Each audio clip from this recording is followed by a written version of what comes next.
¿Todo bien? Bien, muy bien, pero un día de muchísima información. Recrudece la guerra en Ucrania. Tremendo. Están, pero hasta las manos en el Congreso de la Nación, en el poroteo y el toma y daca. Y si nosotros viéramos la realidad solamente mirando la televisión, diríamos, hay que temerle a las bombas de Putin o hay que temerle a las presiones del Fondo Monetario Internacional.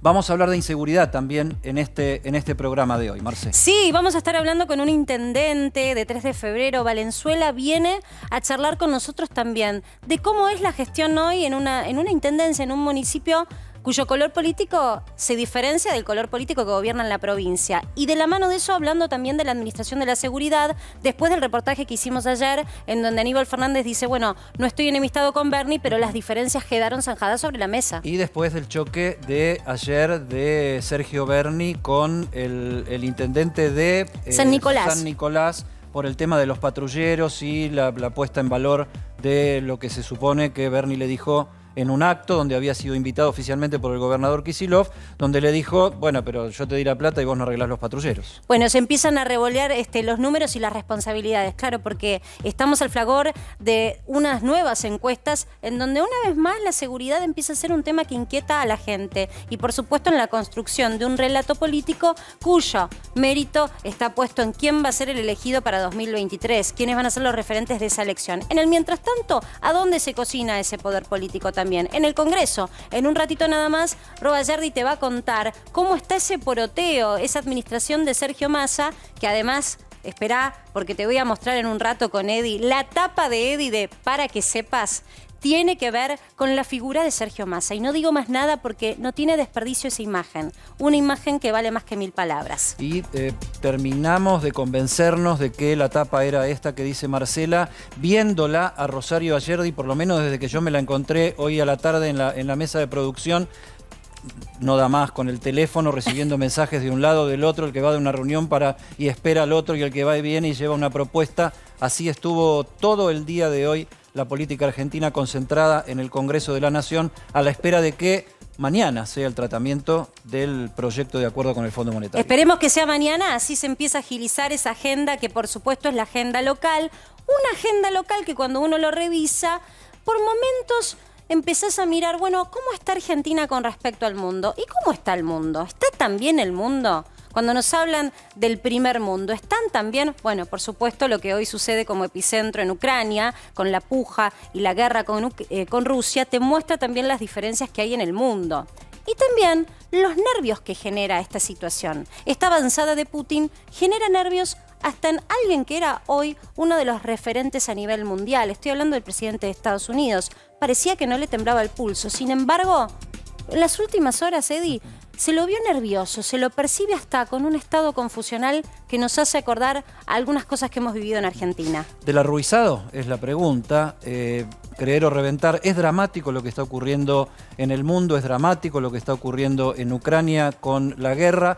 Estamos en manos de un presidente, el ruso, que tira bombas ilegales. Después Darío Misraji nos va a contar el reconocimiento por parte de Rusia del uso de material prohibido por las convenciones internacionales, pero este mundo que también está en manos de un presidente que se pierde en el escenario.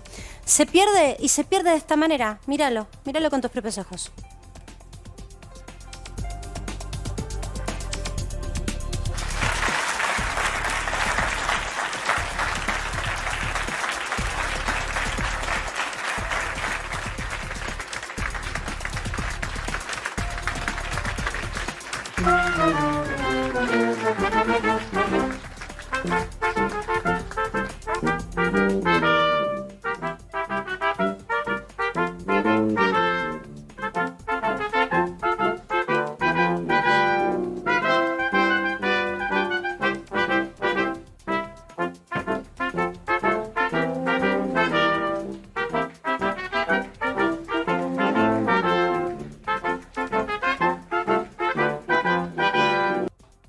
May God protect our troops. Thank you for all you do.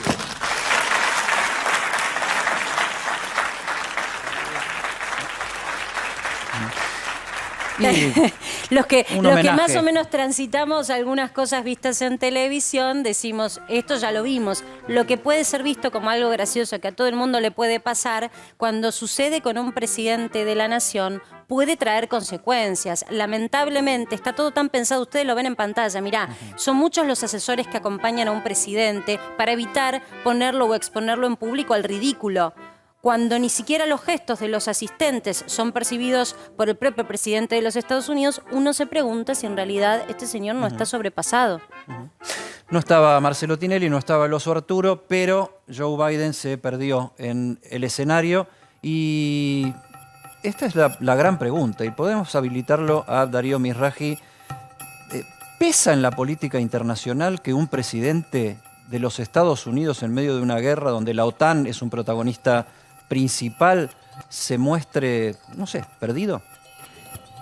Y mira, yo creo que pesa en la medida en que podemos decir que hoy Ucrania, en gran medida la respuesta que está teniendo, el triunfo, digamos, en la batalla a nivel comunicacional tiene mucho que ver con su presidente, con el liderazgo de Volodymyr Zelensky. Los líderes influyen. Vladimir Putin, uno puede decir un montón de cosas de Vladimir Putin, pero es un líder que infunde claramente respeto y temor. Se ve en el trato en la imagen que crea y en el trato que tiene con todos los líderes internacionales. Darí, Joe Biden, ¿cuántos años tenés claramente vos? no pasa eso. 32. Capaz que te lo acordás entonces, me pareces más joven. Claro, igual. me acuerdo. Yo quiero Lo vio volver viral, si no lo vio en vivo, lo vio viral. Pero para aquellos chiquititos que están tomando en este momento la merienda y que no lo vieron, ¿por qué está la semejanza, la argentinización de lo que vimos de Biden? Por este señor que en un momento también se perdió y era presidente y le costó muchísimo capital político. Vamos a verlo y fijémonos, Eddie, si te parece que hay muchas similitudes o no. Creo que sí. Gracias, No, Fernando. y realmente, ¿te acuerdas? Había otro que, Miguel Rodríguez. claro, Lo ese hacía era mejor bárbaro. ese, ¿no? Me parece que sí, porque fue a visitarme, nos sacamos fotos, estuvimos. Pero hay que tener sentido del humor. Te felicito por el esfuerzo, Figuretti. Gracias. El presidente de la Nación, el doctor Fernando de la Rúa. Gracias, Fernando. Muchas gracias. Bueno, listo. Terminamos el programa acá. Gracias. Nada más. Muchísimas gracias. La verdad, bueno, uno en un programa en vivo de televisión, por ahí tiene que ver este tipo de cosas. Lamentablemente no era nuestra intención.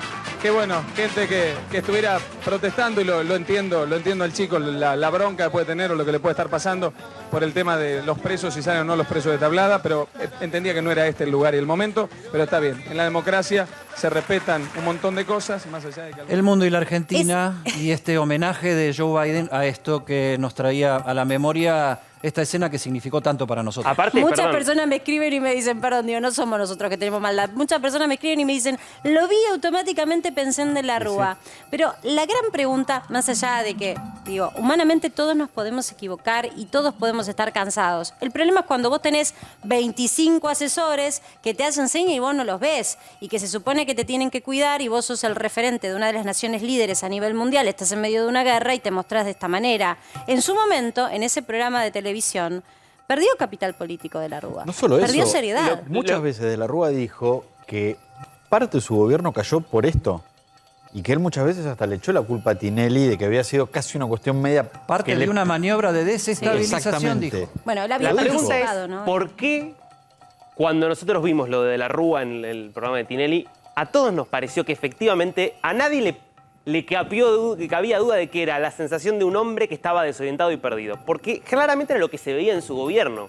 Lo que hizo ahí fue escenificar algo que ya se veía durante su gobierno. Me parece que algo parecido pasa con Joe Biden. Si a Vladimir Putin le ocurriera esto, no sé si generaría tanto ruido, porque nadie lo ve en todo caso como un líder débil, desorientado. En cambio, lo que pasa con Biden es que hay una larga sucesión de hechos que lo muestran como un líder claramente con problemas de Igual autoridad. uno tiene la sensación de que a Putin no le pasaría.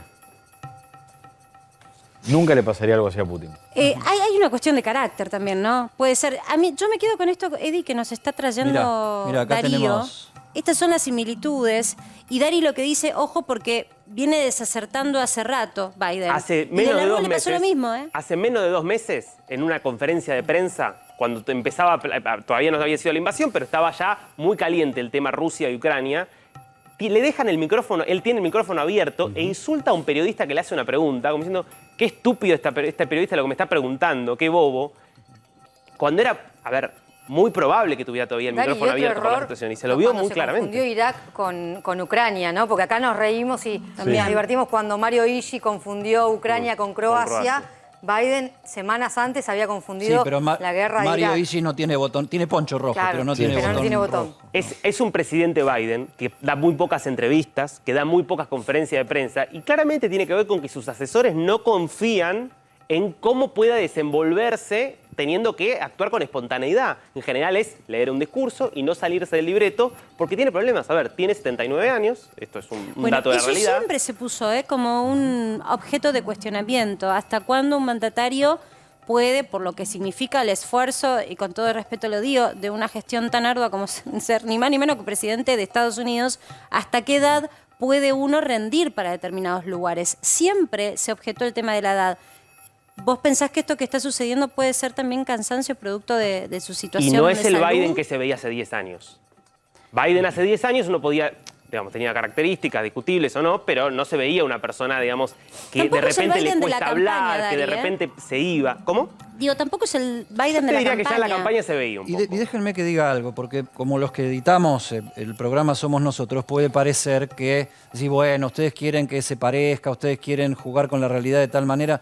No, de estas cosas está hecho el debate en los Estados Unidos. Sí. O sea, Donald Trump habla de esto, o sea, no particularmente de la Rúa, porque no tiene el video ni tiene memoria de eso. El apodo que Trump le puso a Biden es Sleepy Joe, sería como algo así como el soñoliento show, ¿no? Como el que se duerme, insinuando que, hablando en relación a la edad, porque ya en la campaña tuvo momentos de desorientación. Que Hubo confundió una los gran nombres tapa de sus noticias hijos. de aquellos años que fue basta de siesta. Y Basta era de de la Rúa en siesta. pijama durmiéndose en un colchón. Y es un perfil, yo Bueno. creo que es un perfil de líder similar, uno podría decir, a De la Rúa, en el sentido de que es alguien que le cuesta, que se lo ve con dificultades para ejercer la autoridad, se lo ve desorientado y en una situación de no poder estar en control Esto pleno de sucedió lo que pasa. hoy más temprano. Digo, estas imágenes de confusión sucedieron. En realidad fue ayer, Fue pero ayer. se viralizó mucho hoy. Bueno, porque hoy fue, digamos, el día quizás más cruel de la guerra, con las novedades del uso de un nuevo armamento. Dari, me gustaría si podés una línea sobre eso, porque hoy es el título quizás de lo que es la novedad del nuevo capítulo en esta lastimosa y lamentable guerra que emprende Rusia. Armas termobáricas. Ese es el nombre concreto de este armamento, que también llamadas armas de vacío, bombas de vacío, que producen un enorme daño porque justamente tienen un gran potencial expansivo, que generan un enorme estallido de calor y que lo que tienen, al igual que otro armamento también, y utilizado por Rusia, que es ilegal, que son las bombas de racimo, son armamentos que tienen un gran poder de destrucción, porque justamente en vez de ir a un blanco puntual y destruir en un punto, lo que hacen es, bueno, destruyen una amplia superficie, lo cual obviamente amplía el número de víctimas potenciales.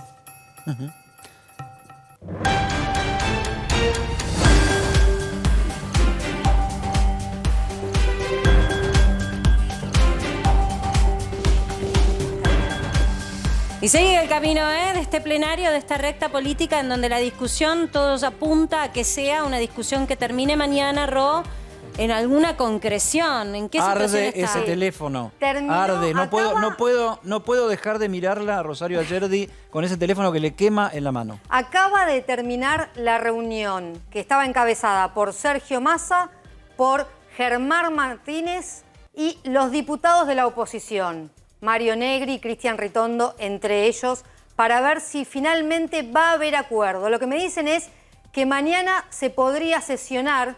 ¿Y esto qué significa? Que si sesiona es porque hay acuerdo político. ¿Cuál va a ser el acuerdo político? Alberto Fernández dijo, si hay que modificar el proyecto para conseguir los votos, fijémonos si lo podemos modificar. Con esa orden se fue Sergio Massa a hablar con la oposición.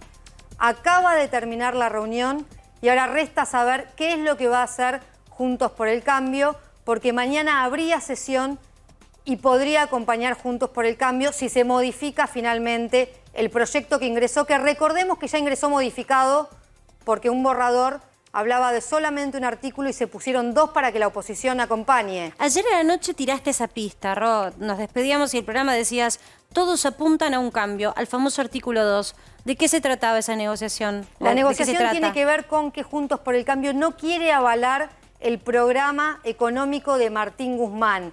Pedía aunque sea cambios incluso en las palabras, que sea algo lingüístico, que no era nada menor, incluso para Juntos por el Cambio. Bueno, estuvieron hasta recién reunidos para ver si aunque sea se podía modificar este sentido y parece que hay acuerdo, que mañana finalmente se va a sesionar. Bueno. Ahí había distintas posiciones de la oposición, ¿no? Cada bloque de la oposición había llevado una letra distinta y hubo que entrar ahí en una coctelera para mezclarlo todo y tratar de sacar lo que no sabemos todavía, cuál es otra vez la letra chica del acuerdo que vamos a tener para mañana. Sí, porque había una mesa nacional de Juntos por el Cambio pensada para las 17 horas, donde se juntaban los referentes de Juntos por el Cambio. Se pospuso para las 18 para ver qué pasaba en esta negociación con el oficialismo y todavía no comenzó. Incluso quizás puede llegar a pasarse para mañana a la mañana. Ahí, Juntos por el Cambio va a hacer un nuevo comunicado, va a redactar su postura para definir cuál va a ser la idea que lleven al Congreso. Sí, insisto en que tenemos 11 días, ¿no? Son 11 días los que nos quedan para evitar esquivar la palabra default. Es cuando en realidad, en rigor, entra en vigencia la fecha de pago de Argentina de una renegociación que si no se sella ahora en el Congreso, no es tal.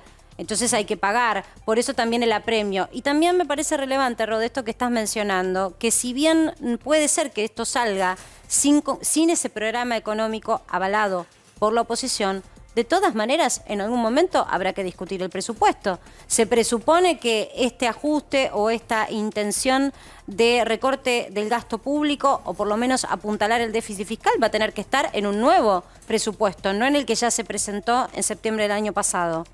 Sí, tienen que primero aprobar este proyecto. La urgencia, como decís, Mar, se quedan 11, 12 días para el 22 de marzo. Necesita el oficialismo ya aprobar este acuerdo. Hay que ver si esto también fue parte de las negociaciones que se están dando en este último momento para tener acuerdo finalmente mañana. Y en este momento arde diputados. Arde diputados y está nuestro compañero Cristian Balbo ahí. Cristian, ¿cómo estás?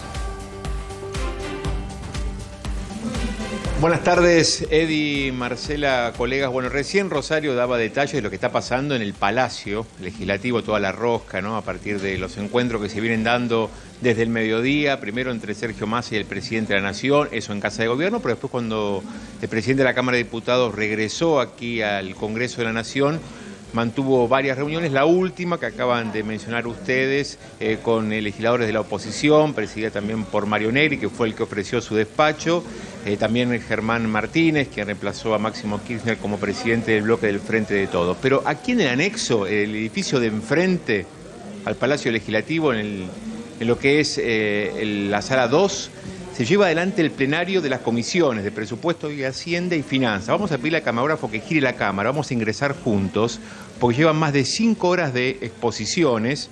En estos momentos está haciendo uso de la palabra Hernán Lombardi. Fíjense ustedes, vamos a ubicarnos en el sector de prensa. 5 horas de debate en estos momentos, los legisladores, presidida por Carlos Heller.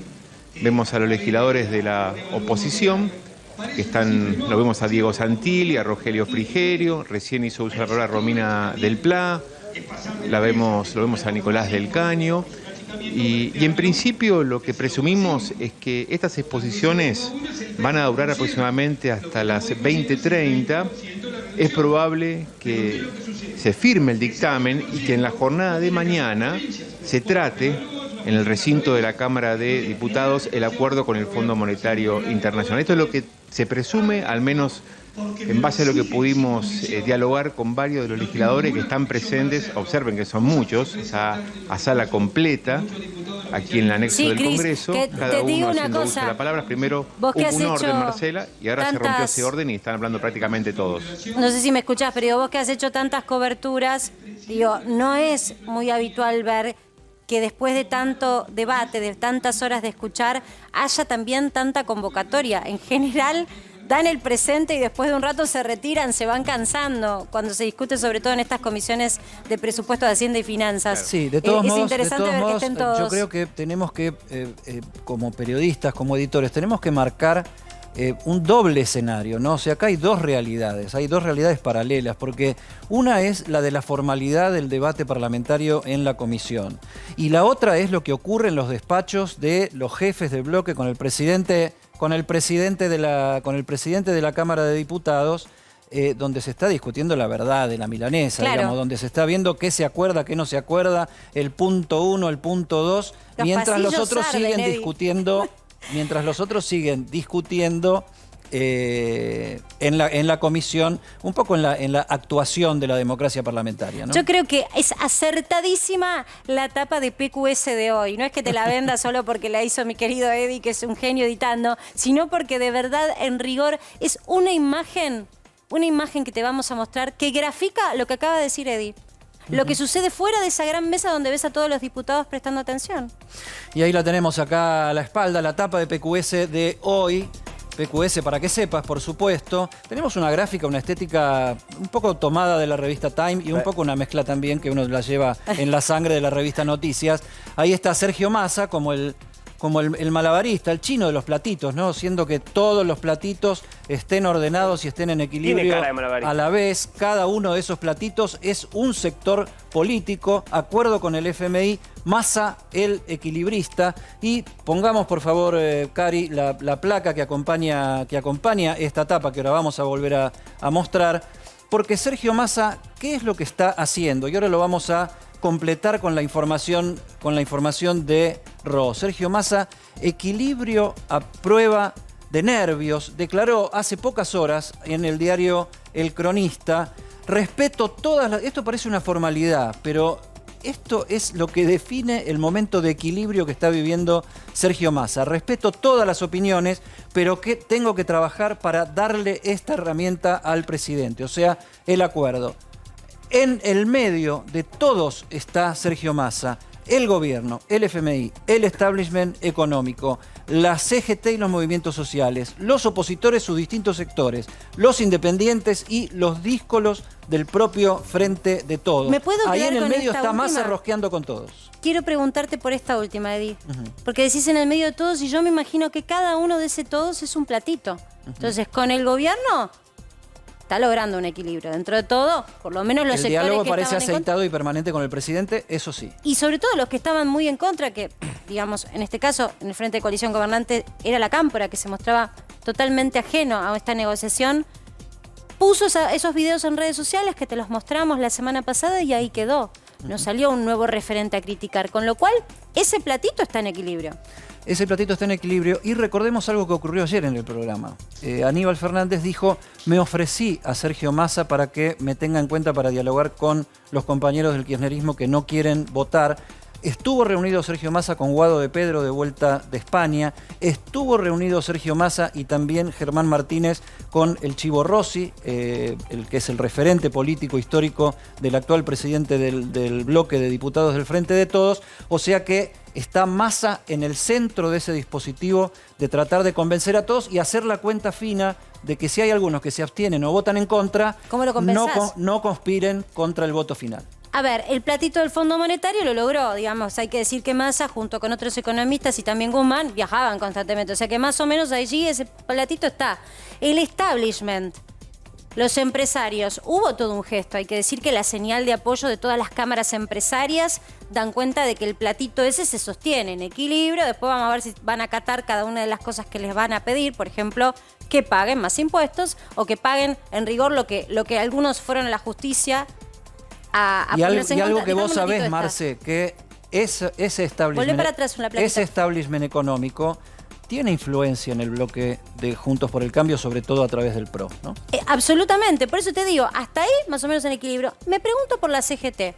¿Cómo lo mirás vos hasta ahora? Digo, la negociación con las paritarias recién arranca y hoy vimos algunos expositores que estuvieron en el Congreso. La CGT compró cuando le dieron música para sus oídos diciéndole que no se va a discutir ninguna flexibilización laboral, que es el gran tema prohibido de la política argentina. Y ahí la CGT entró. Con los movimientos sociales no es tan fácil, Hoy salió Juan Grabois a hacer una conferencia con todo su sector, incluso los 3 diputados que lo representan en el Congreso, a decir, nosotros esto no lo vamos a votar. Hasta ahora, de estos platitos, todos se sostienen menos el de los movimientos sociales. Ese está caído. Y un sector duro del kirchnerismo que sigue planteando que no va a votar, aunque no se termina de saber, después Rosario nos va a ampliar cuál va a ser la actitud final. Si va a ser voto en contra o va a ser... Bueno, y ahí estaba entonces la tapa y terminamos con los puntos de la placa. Massa, el equilibrista. Primer objetivo de Sergio Massa en esta puesta del equilibrio. Constituir un centro amplio y transversal para sustentar el pacto con el FMI. O sea, acá ya la cosa no pasa por oficialismo versus oposición. Acá pasa por, desde el centro hacia afuera, que el espacio más ancho posible vote a favor con oficialistas, con opositores y con lo que haya.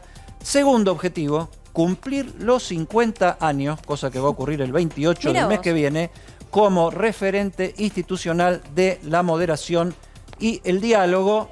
Y acá Sergio Massa no queda fuera de lo que están todos los políticos de primera línea pensando en el 2023. Candidato a presidencia. Bueno, a ver, con lo del Fondo Monetario ha levantado mucho perfil a nivel internacional. Digo, mostrarse como un interlocutor del Fondo Monetario también te da vistas, puertas para afuera. Algo que quien ocupa un lugar en el Senado o en el Congreso, rara vez en un gobierno toma o cobra tanto perfil. Ro. Así es. Y bueno, ¿y saben quiénes tienen el poroteo? ¿Quiénes saben cuántos votos hay? No. Solamente 4 diputados.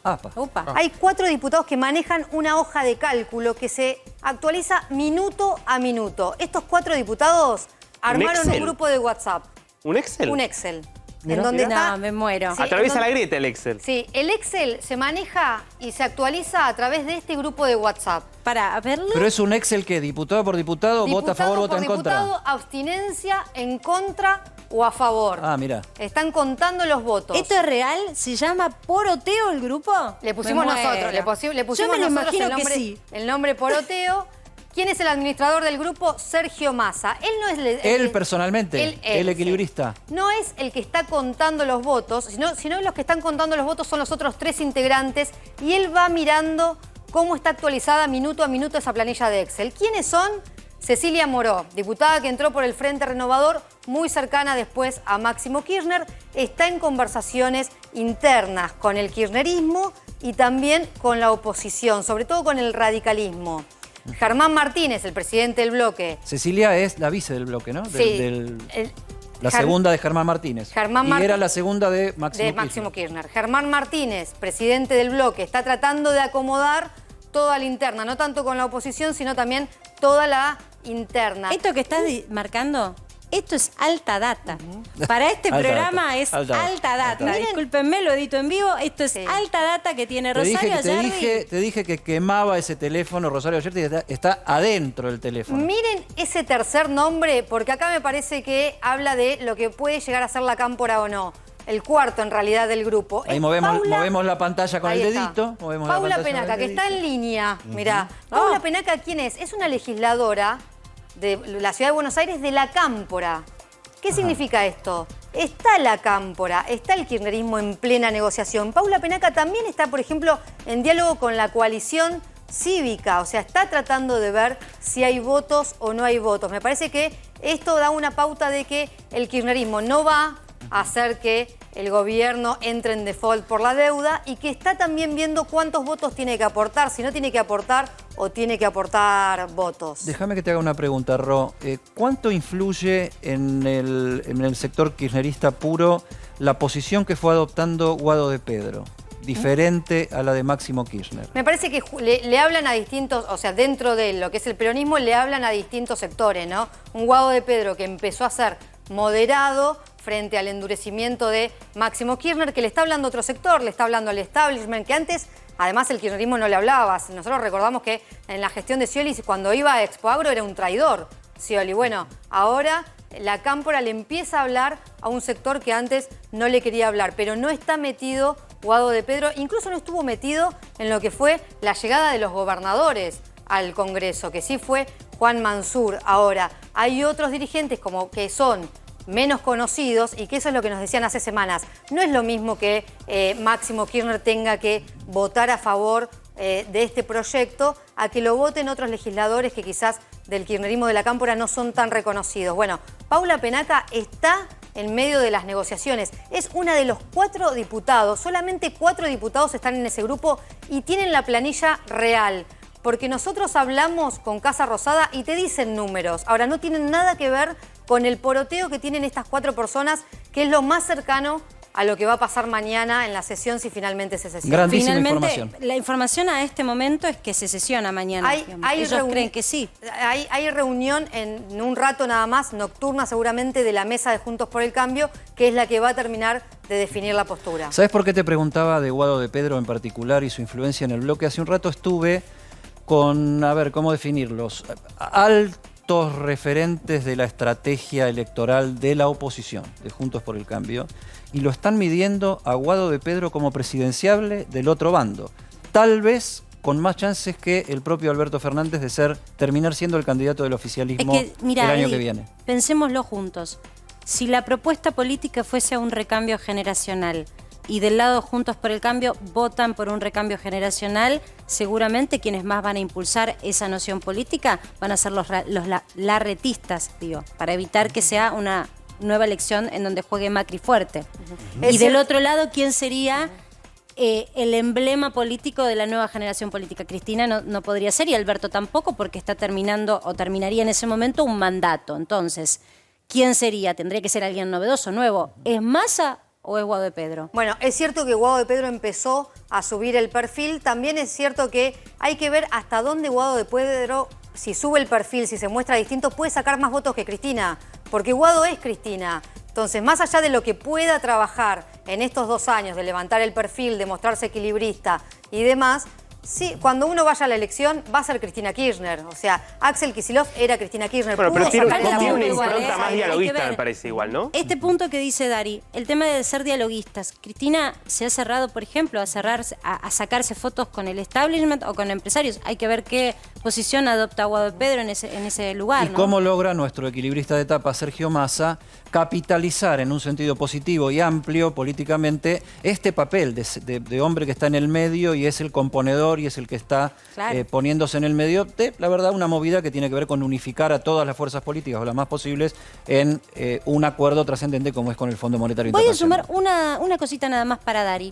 ¿Cuánto puede pesar en esto que estamos charlando, que es la definición de los candidatos políticos? Falta tanto, pero bueno, todos se preparan para eso, para el año que viene. ¿Cuánto puede pesar el resultado electoral en Brasil?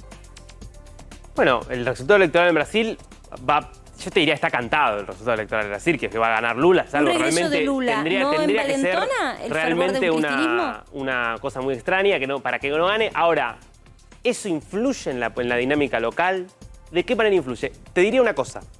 Lula probablemente va a ir con una fórmula moderada. Todo indica que el elegido para ser su vicepresidente es alguien del partido de la centro-derecha tradicional, de lo que era el partido de Fernando Henrique Cardoso, el PSDB, que es Geraldo Alckmin, que fue candidato enfrentado a Lula. Ese giro hacia el centro, te diría, si lo quieren tomar desde el gobierno como un ejemplo, bueno, te llevaría a pensar por ahí en un candidato más estilo Guado de Pedro que en un candidato más estilo, no sé, Máximo Kirchner hoy. Sí, rompería un poquito la tendencia que se viene dando en el Cono Sur, el triunfo de Lula, porque Lula es un hombre grande ya, y nosotros tenemos a la calle Pou de un lado en Uruguay con 47 años y asumiendo este fin de semana que viene a Gabriel Boric en Chile con 35 años como presidente de la nación trasandino, el presidente más joven de América Latina. Bueno, veremos cómo sigue esta ecuación. Lo cierto es que en este poroteo y en este dar de nuevo está caliente el debate. La verdad es que cuando vos mirás... Hay un clima matador. Es tremendo. Y hace un ratito nada más, un poco ilustrando lo que veíamos, ¿no? Ese calor de esa discusión en donde pareciera ser que todo se va a ir de boca. Hubo una situación bastante incómoda, una situación que amerita que la podamos ver juntos, que tuvo como epicentro y protagonista a Martín Tetaz. Diputada. Tiene la palabra el diputado Martín Tetaz. ¿Tetaz? Tetaz. Uy, me va a tocar después de este salame a mí.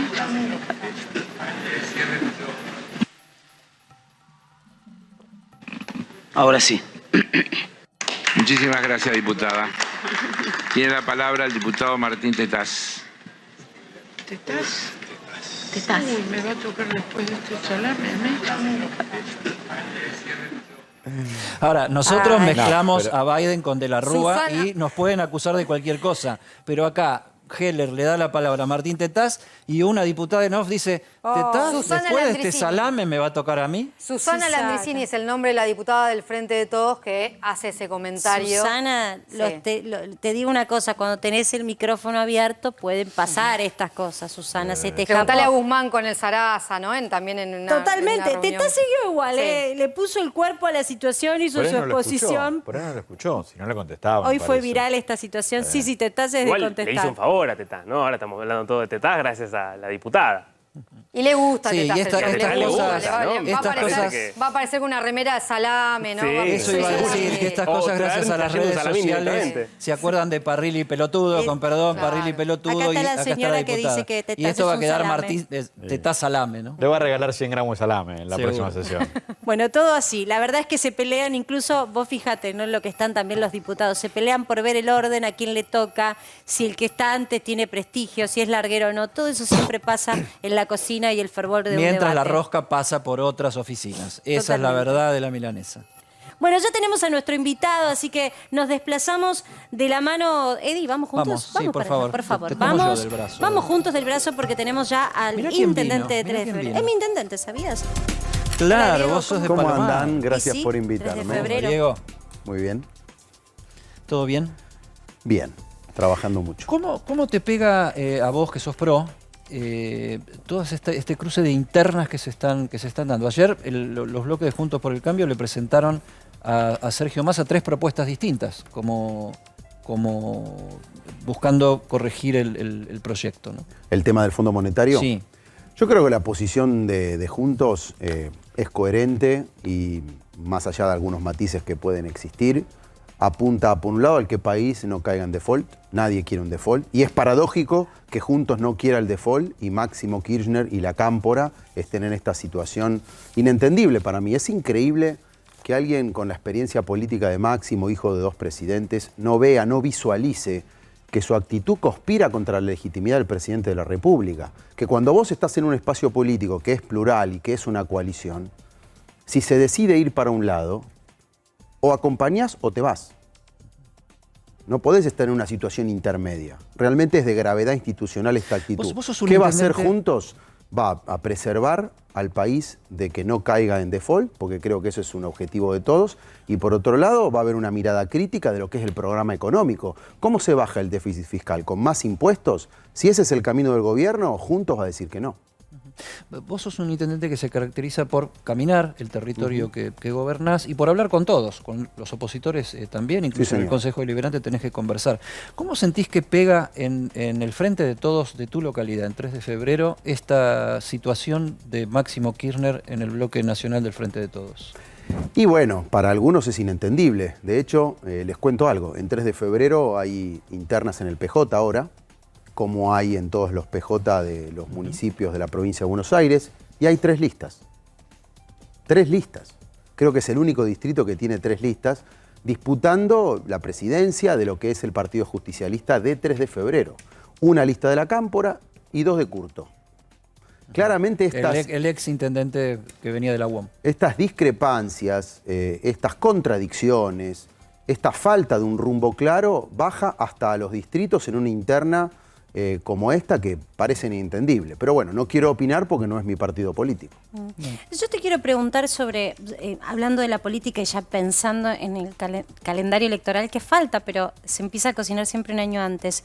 Diego, ¿vos estás de acuerdo con la eliminación de ese tope, la eliminación del concepto de los varones de conurbano? Es decir, que haya un tope a 2 mandatos y nada más. Y entonces preservar para una renovación de nuevos intendentes. Sí, ¿Vos estoy estás de de acuerdo acuerdo con eso? Sí, lo hemos dicho, la ley salió en la gestión de María Eugenia, ahora se hizo un cambio que era producto del problema de la reglamentación de la ley, de que se estaban usando las licencias para volver, especialmente de intendentes del Frente de Todos. Y lo que se hizo es ordenar eso, pero mantener la limitación a 2 mandatos, porque yo creo que es bueno para que haya renovación y alternancia en la democracia local. Y el oficialismo, no de tu distrito, el oficialismo sos vos, Sergio Massa estuvo también en contra de la reelección permanente, ¿no? Así es, en su momento fue un consenso entre los sectores de Sergio Massa cuando no existía el Frente de Todos y el gobierno de Cambiemos. Y hoy nosotros pensamos que es un buen incentivo justamente a que la democracia se renueve. Aparte, nadie tiene que enamorarse del cargo ni quedarse para siempre. Me parece que es bueno que haya equipos, que siempre se pueda preservar un proyecto más allá de los nombres. ¿Y vos pensás que sería prudente que la provincia de Buenos Aires esté gobernada en el próximo mandato por un intendente? ¿Por alguien que provenga de una intendencia? Mira, Marcela, yo creo que la provincia tiene que estar gobernada por alguien que conozca la provincia y que la sienta, que tenga una experiencia de vida, personal, política. Me parece que al estar en el conurbano, el AMBA muchas veces hace que los posicionamientos sean resultado del escenario de la vidriera nacional, que es la capital, y es lógico, las personas se instalan en este debate del que ustedes son parte. Pero después hay que conocer la diferencia entre Peguajó y La Ferrere. Entre Ramallo, que estuve el otro día y les cuento, tiene una playa espectacular que no conocía y comí un pacú en Ramallo frente al Paraná. ¿Pero fuiste a pasear o a hacer campaña de algo? A reunirme con el intendente después de haber ido a Expo Agro. Eso es muy distinto a Pinamar y Villegas es muy distinto a Tordillo. Entonces digo, esas realidades hay que conocerlas. Entonces lo que yo estoy trabajando es con intendentes, con legisladores, con el Colo Santilli, para que como equipo tengamos una propuesta que realmente responda a las necesidades e intereses de los bonaerenses. Me interesa mucho esto porque te veo como en campaña, pero sí. Ahí vamos. Rosario Ayerdi tiene información de último momento para sumar.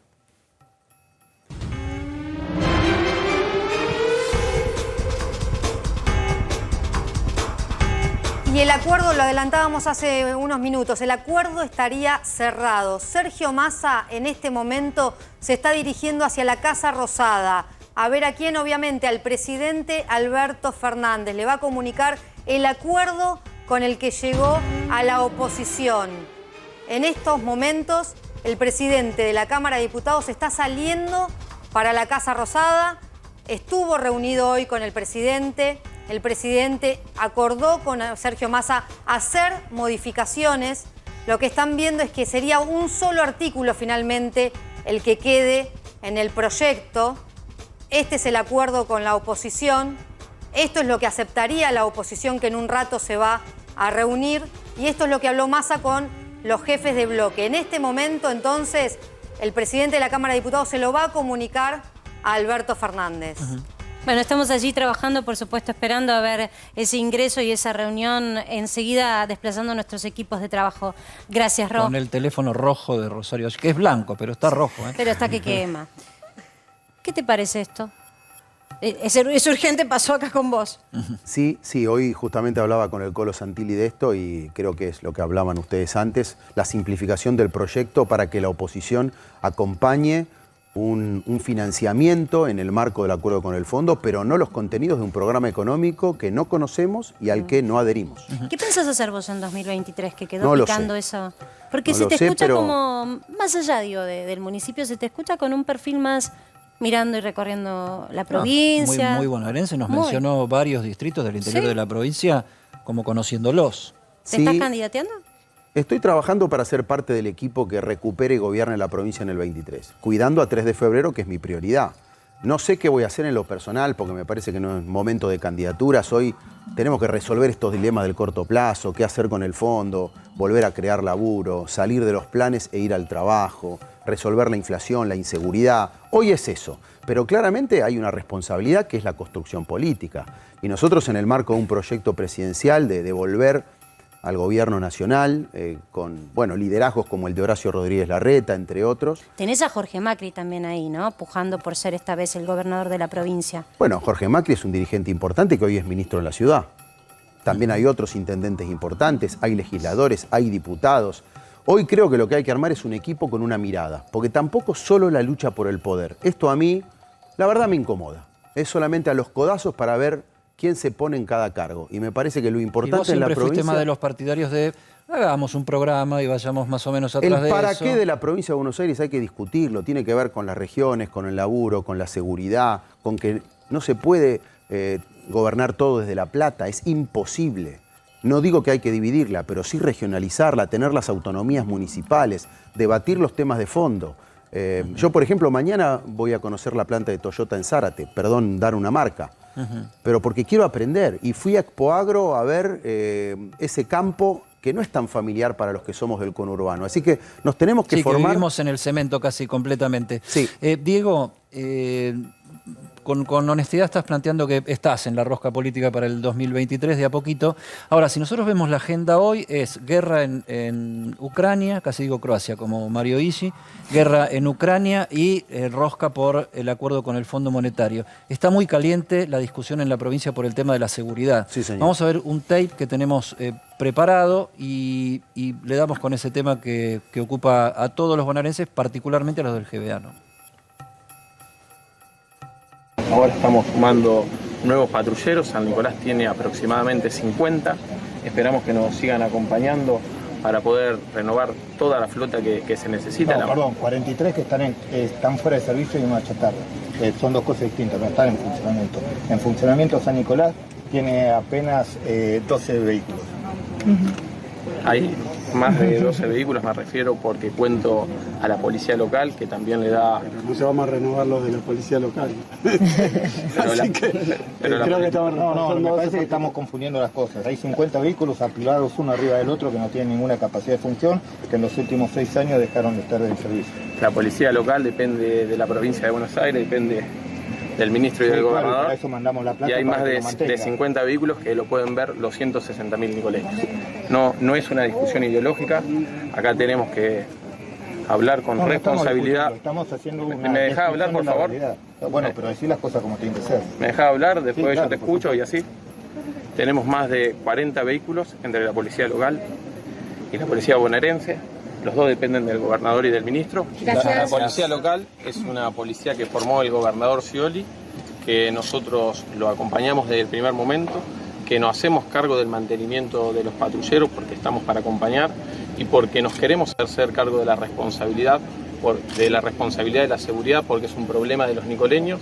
Nos ofrecemos acá para acompañarlos y asumir todas las responsabilidades que sean necesarias desde el municipio para llevarle respuesta a los vecinos de San Nicolás. No estamos para discusiones ideológicas, sino para llevarle soluciones al pueblo de San Nicolás, que lo merece y que lo está esperando. Muchas gracias. Bueno, bienvenido sea esa ayuda. Obviamente que el estado de estos patrulleros no tiene que ver con la ideología, sino con la desidia. Así que muchas gracias y ojalá que se mantengan funcionando todos los patrulleros. Gracias. Para poner en contexto, vos que estuviste en Expoagro, esto fue en la entrada de Expoagro. Al intendente que vemos que es Pasaglia, el de San Nicolás, se lo ve muy incómodo porque estaba compartiendo un reportaje. A un costado estaba Sergio Berni, por supuesto, responsable de la cartera de seguridad de la provincia de Buenos Aires, y el gobernador.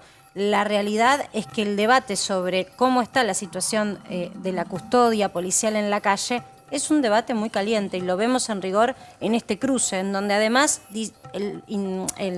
Kicillof, cuando el intendente hace hincapié en los móviles que tienen regionales propios de la intendencia, con las patrulleros locales, como que desestima que eso sea un programa que haya que avalar. Entonces, te pregunto, ¿qué significa este cruce? Bueno, desde ya es un tema caliente, es la prioridad absoluta de cualquier familia bonaerense, especialmente del conurbano, además del laburo. Creo que Manuel Pasaglia, con quien estuve ayer en su ciudad, en Expoagro, estaba siendo respetuoso en un planteo y me parece que el camino y la respuesta no puede ser el maltrato o la ironía.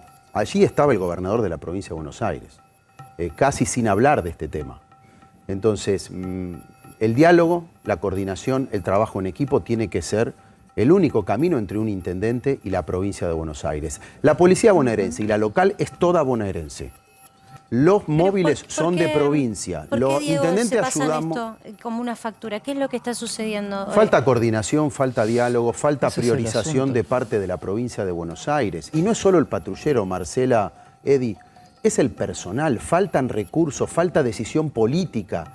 Y esta es una competencia. La provincia de Buenos Aires es la titular de la competencia de seguridad. Los intendentes ayudamos con una cámara, con una luz, con el combustible, pero claramente necesitamos más acción, más presencia de la provincia y más coordinación con la nación, porque todavía entiendo que siguen peleados los ministros de nación y de provincia. Los intendentes del PRO o de Juntos por el Cambio, y no solo los de Juntos por el Cambio, yo el otro día estuve hablando con el intendente de Esteban Echeverría, Fernando Grey, que es peronista, y no tiene nada que ver con Juntos por el Cambio.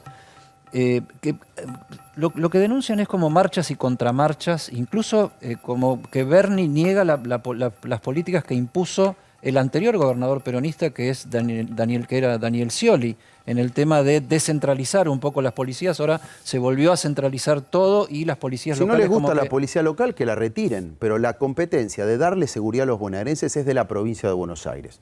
También podemos hablar de fórmulas de descentralización, porque los intendentes estamos para ayudar, conocemos el territorio y de hecho volcamos muchos recursos en eso.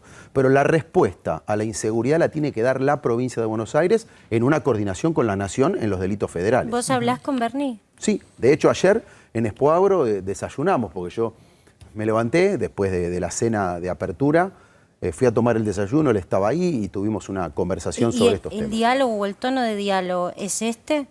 ¿Es tan picante? En general no, pero el problema es cuando se encienden las cámaras. Nosotros tenemos que salir de esta actitud de hablarle a través de los medios a la población. Hay que ponerse a laburar. Y la responsabilidad acá, mirá lo que te voy a decir, hasta no es del ministro de Seguridad, que tiene modos, que tiene estilos altisonantes, es del gobernador de la provincia de Buenos Aires, que en general no habla de este tema. O sea, la agenda, la priorización, la relevancia del tema seguridad, para mí no está a la altura de lo que merecen los bonaerenses. Vos hablás de que cuando se encienden las cámaras, bueno, 3 de febrero fue un poco epicentro en el último tiempo por una situación horrible que tuvo que ver con el narcotráfico, con una droga tóxica que envenenó a mucha gente, y el epicentro estuvo territorialmente puesto en tu intendencia. Allí lo vimos hablar a Bernie también. Y en algún momento también él reclamaba cuando salían los vecinos y decían, a veces nos sentimos solos cuando nosotros reclamamos, esta es una zona liberada y acá viven los que venden la droga y no pasa nada. ¿Qué sentís que lo que sucedió con esta droga envenenada tiene que ver también con falta de reacción de las intendencias? En tu caso, ¿cómo lo viviste? Yo siempre soy autocrítico y uno siempre querría hacer más. Ahora, nuestras competencias terminan en lo que es lo sociourbano, el desarrollo humano, la educación, generar instancias de contacto con los vecinos para que tengan oportunidades, salud, educación. El narcomenudeo es competencia provincial y el narcotráfico competencia federal.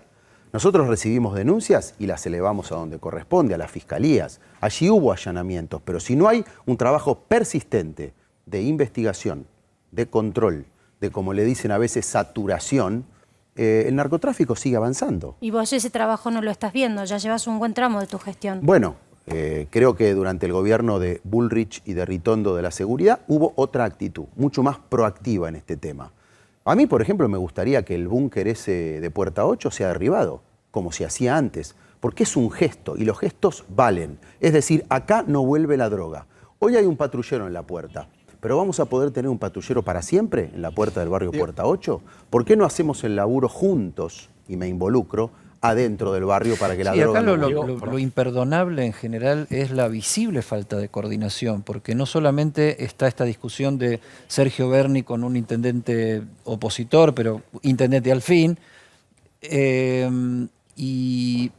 pero también se pelea con el ministro nacional, que es Aníbal Fernández, y se peleaba antes con la ministra que lo antecedió a Fernández, y hay estas contramarchas y marchas con centralizamos, descentralizamos, y en el medio está la gente con los gobiernos locales y la gente reclamando esa coordinación. No va a mejorar la seguridad si no hay coordinación entre nación y provincia. Repito, si los dos gobiernos que tienen las herramientas jurídicas, políticas e institucionales no coordinan, es muy difícil que tengamos una solución. Y además, en todo el conurbano necesitamos fuerzas federales y no las tenemos. Yo las estoy reclamando con respeto, con diálogo, con las instancias que corresponden en el Ministerio de Seguridad de la Nación. Necesitamos, ¿y qué te como era respondieron? que la Gendarmería, que la Policía Federal, que planifiquen operativos con la provincia de Buenos Aires y con nosotros. ¿Pero cuál fue la respuesta cuando hiciste ese Lo planteo? estamos evaluando. Nosotros ayer lo tuvimos, Aníbal Fernández aquí, y habló justamente de su mirada sobre cómo está la situación de seguridad y el diálogo con Bernie. Me gustaría mostrarte lo que dijo. Hay una discusión en la provincia que tiene que ver con la seguridad y que es esta reforma o contrarreforma, vuelta para atrás, que hizo Sergio Berni con una mayor centralización de la policía bonaerense en detrimento de la reforma que había hecho Scioli de darle más poder a las policías departamentales. De lo que se quejan incluso algunos peronistas es de esto, ir para atrás, ir para adelante y nunca terminar de tener una política. Los formatos de la seguridad que se tiene. Yo no conspiro con mis compañeros que están al frente de esos temas, porque esto que Sergio hizo y que estoy seguro que debe estar arrepentido, decir, no, patético, todas esas estupideces, porque le metieron ficha de que yo había puesto eso para ridiculizarlo, cosa que es mentira. Después le expliqué públicamente que habíamos hablado nosotros con todas las fuerzas para tratar de llegar a la mayor cantidad de lugares posible para que no hubiera más muertos, y de hecho no los hubo, gracias a Dios. Yo no voy a conspirar contra lo que él esté haciendo, al contrario, todo lo que me necesite a su lado para resolver los temas que le hacen bien a la provincia de Buenos Aires, yo lo voy a hacer. Pero como ministro nacional, el Gran Buenos Aires creo que lo debes evaluar más que como una responsabilidad de Sergio Berni. Sí, totalmente, pero no puedo participar.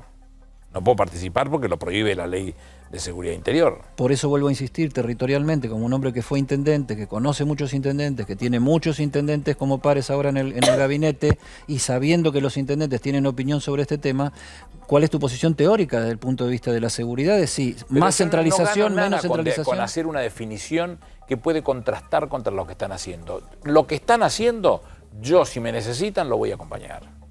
Como lo estén haciendo, con lo cual no voy a hacer una calificación de eso. ¿Por qué? Y porque conspiro, y yo no voy a conspirar contra mis compañeros. Así como dije, yo no voto contra los peronistas, no voy a conspirar contra un compañero que está trabajando en seguridad y que necesita tener todas los elementos a la mano posibles. El valor principal a defender no es el compañero, Aníbal, el valor principal a defender es la seguridad de las personas. Incluso también en coordinación con la ciudad de Buenos Aires. Primero está la patria, pero ese compañero ejecuta políticas que impactan en la sociedad. Entonces yo tengo que estar cerca de él de todas las formas que me lo soliciten o no, pero para que le hagan bien a la sociedad. ¿Y tenés la misma presidencia sobre la seguridad en la ciudad de Buenos Aires? Tengo excelente relación con D'Alessandro, excelente. Y las cosas que hemos hecho juntos han salido bien. ¿Y coordinan tareas? Yo no conspiro. ¿O es solo discusiones? No conspiro porque el destinatario final es el pueblo. Era Aníbal Fernández. ¿Qué opinas de lo que planteaba, de lo que no planteaba? Con lo que haga Sergio Berni está bien. Bueno, yo creo que hay 3 niveles de gobierno y tienen que trabajar mancomunadamente en función de las competencias jurídicas. Delito federal, fuerza federal. De hecho, en 3 de febrero hay fuerzas federales, pocas, que es la gendarmería, por ejemplo, alrededor del barrio Ejército de los Andes o Fuerte Apache. Está desde la época de Cristina, pasó Macri y continúa ahora. Pero la realidad es que últimamente teníamos fuerzas federales coordinando tareas federales y es lo que estamos reclamando. Creo que los 3 niveles de gobierno tenemos que trabajar juntos, especialmente contra el crimen organizado, contra la droga, y ahí el énfasis es más nacional que municipal. ¿Un crecimiento de los delitos en términos de inseguridad? Sí, los delitos crecen, en promedio a veces se desplazan, cuando vos apretás acá el delito muta. La realidad es que la situación es preocupante, es el tema 1 para cualquier vecino, desde lo que es el asesinato, como tuvimos el otro día con mucho dolor, de un vecino Rolando, que estaba laburando en su fábrica muy temprano en la mañana, y las miles de llamadas que tengo por mes de gente a la que le roban el medidor de agua, o de gas, o los cables de teléfono. O sea, Mira, delitos menores que se van a convertir con el tiempo en mayores. Diste en la tecla, porque nosotros, vos por supuesto estás en la gestión, así que vos lo ves en primera persona, palpás lo que le pasa a la gente. Y la realidad es que hoy nos preguntábamos, ¿qué le estará preocupando más a la gente? ¿No? Y por lo menos una mirada que tenemos en este programa, para que sepas tantear lo que pasa en redes sociales. ¿Qué te preocupa más, la economía o la inseguridad? Te invitamos a que participes de esta encuesta, así a lo largo del programa también vemos juntos los resultados con el intendente. ¿Vos pensás que es la inseguridad? Yo no sé qué votaría las dos. Me parece que son los 2 temas que hoy más preocupan en el conurbano. Son la cabeza Probablemente lo que te dice mucha gente es primero la inseguridad. ¿Por qué? Porque esa es la base de todo. Si vos no tenés la vida o no tenés la tranquilidad, no tenés lo demás. Claro. Así que creo que esto debería ser prioridad y hoy estimo con mucho respeto que no lo es. Martín.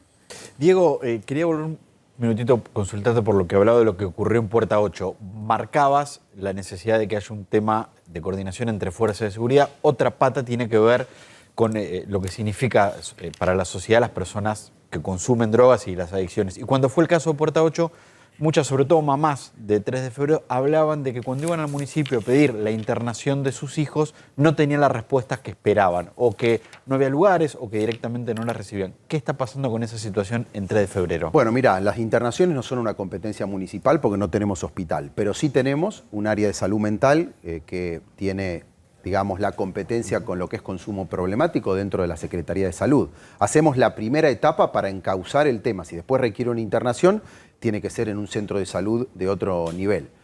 Pero al barrio, yo fui siempre. Es un barrio de gente laburante y yo lo único que pido es que no lo estigmaticemos. No es el barrio de la droga. Es un barrio de gente que quiere progresar. El otro día estuve, porque estamos yendo a buscar a los chicos que desertaron de la escuela, y estuve en Puerta 8, en Churruca, ahora vamos a ir al Fuerte Apache.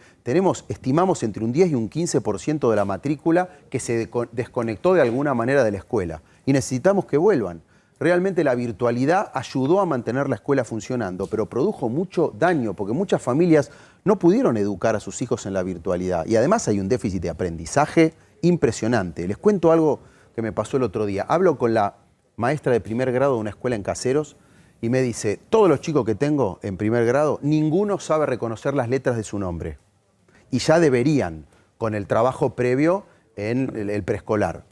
Y segundo y tercer grado, ni hablar, porque arrastran 2 años de pandemia. O sea, no es solo los que desertaron que hay que ir a buscarlos, sino también atacar rápido el déficit de aprendizaje que tenemos en los chicos de esa edad, entre los 5, 6, 7 y 8 años. Terrible reparar eso.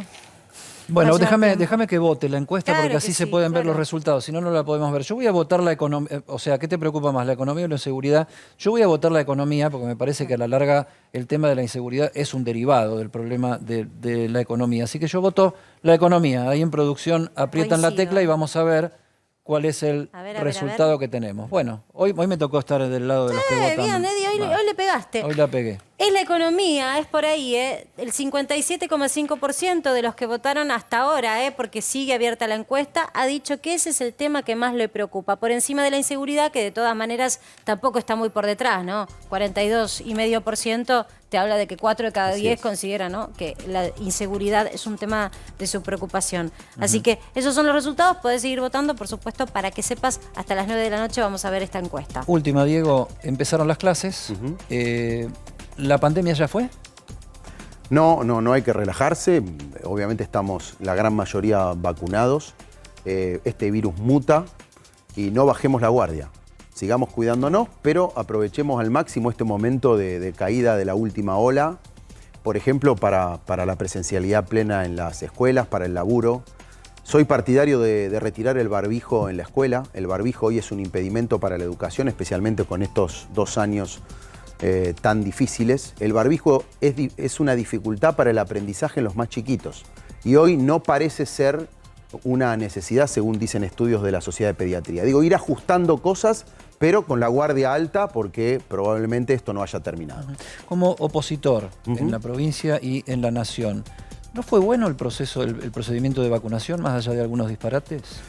Arrancó mal y después tomó velocidad. Arrancó mal porque no sé por qué esperamos tanto a tener el acuerdo con la Pfizer, por ejemplo, que fue un tema ideológico.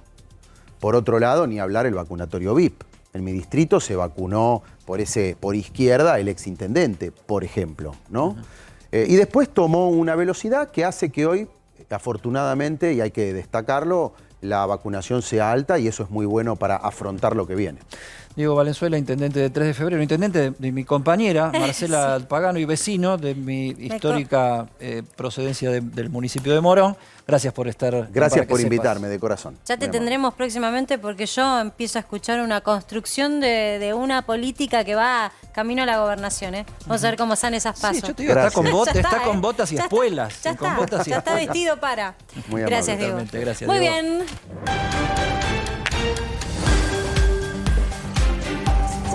Gracias, Marcela.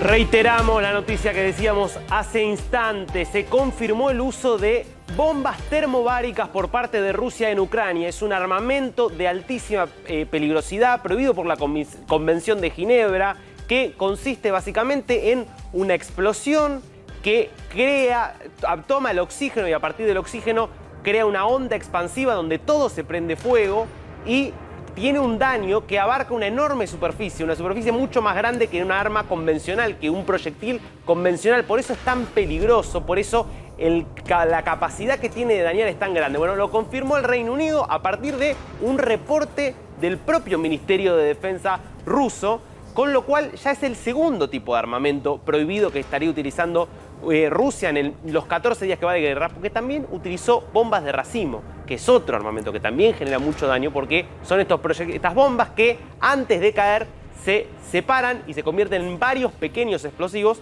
con lo cual de vuelta abarca una superficie mucho más grande y tiene mucho más poder de destrucción. Dari, ya es la segunda vez que, digamos, Rusia aparte reconoce el uso, ¿no?, de este tipo de recursos, lamentablemente para hacer daño.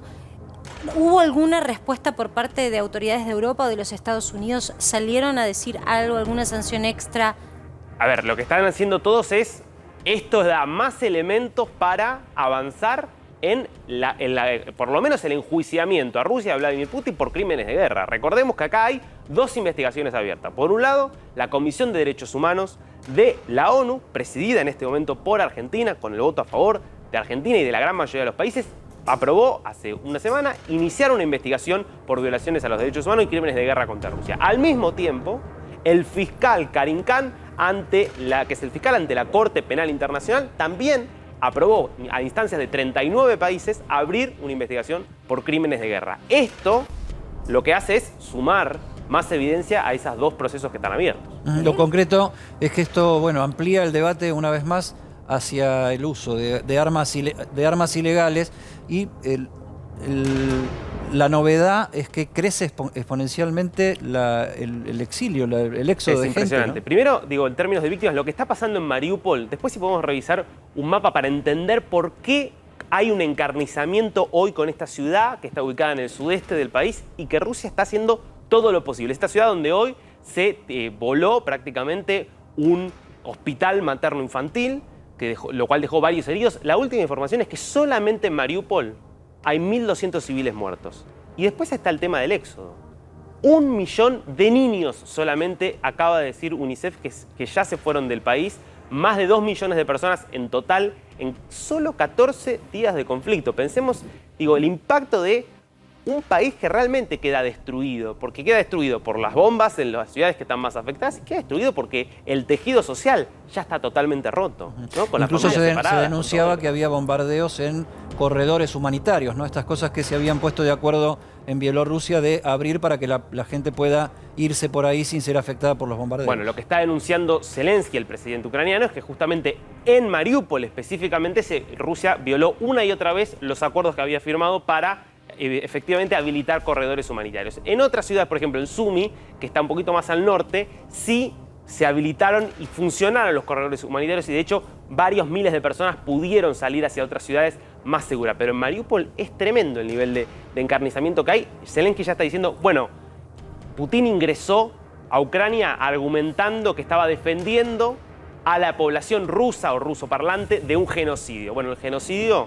lo está haciendo hoy Vladimir Putin con este nivel de ataque contra los civiles. Y la contracara también, que es la lectura local. Recién mencionábamos Expo Agro y te digo que, Eddie, dentro de lo que es el sector del campo, si bien hay alguna ilusión, lamentablemente, donde hay una guerra hay crisis y donde hay crisis hay oportunidades cuando se habla de lo frío de los números, ¿no? De la economía palpable. Ucrania, que va a, lamentablemente, estar en una situación tan vulnerable, no va a poder ser ese proveedor de alimentos que supo ser, por ejemplo, del trigo. Exacto, anunció que no va a exportar absolutamente nada. No va a poder hacerlo y también de este modo empiezan a mirar, ¿no?, en el campo argentino cómo puede pegar esto aquí.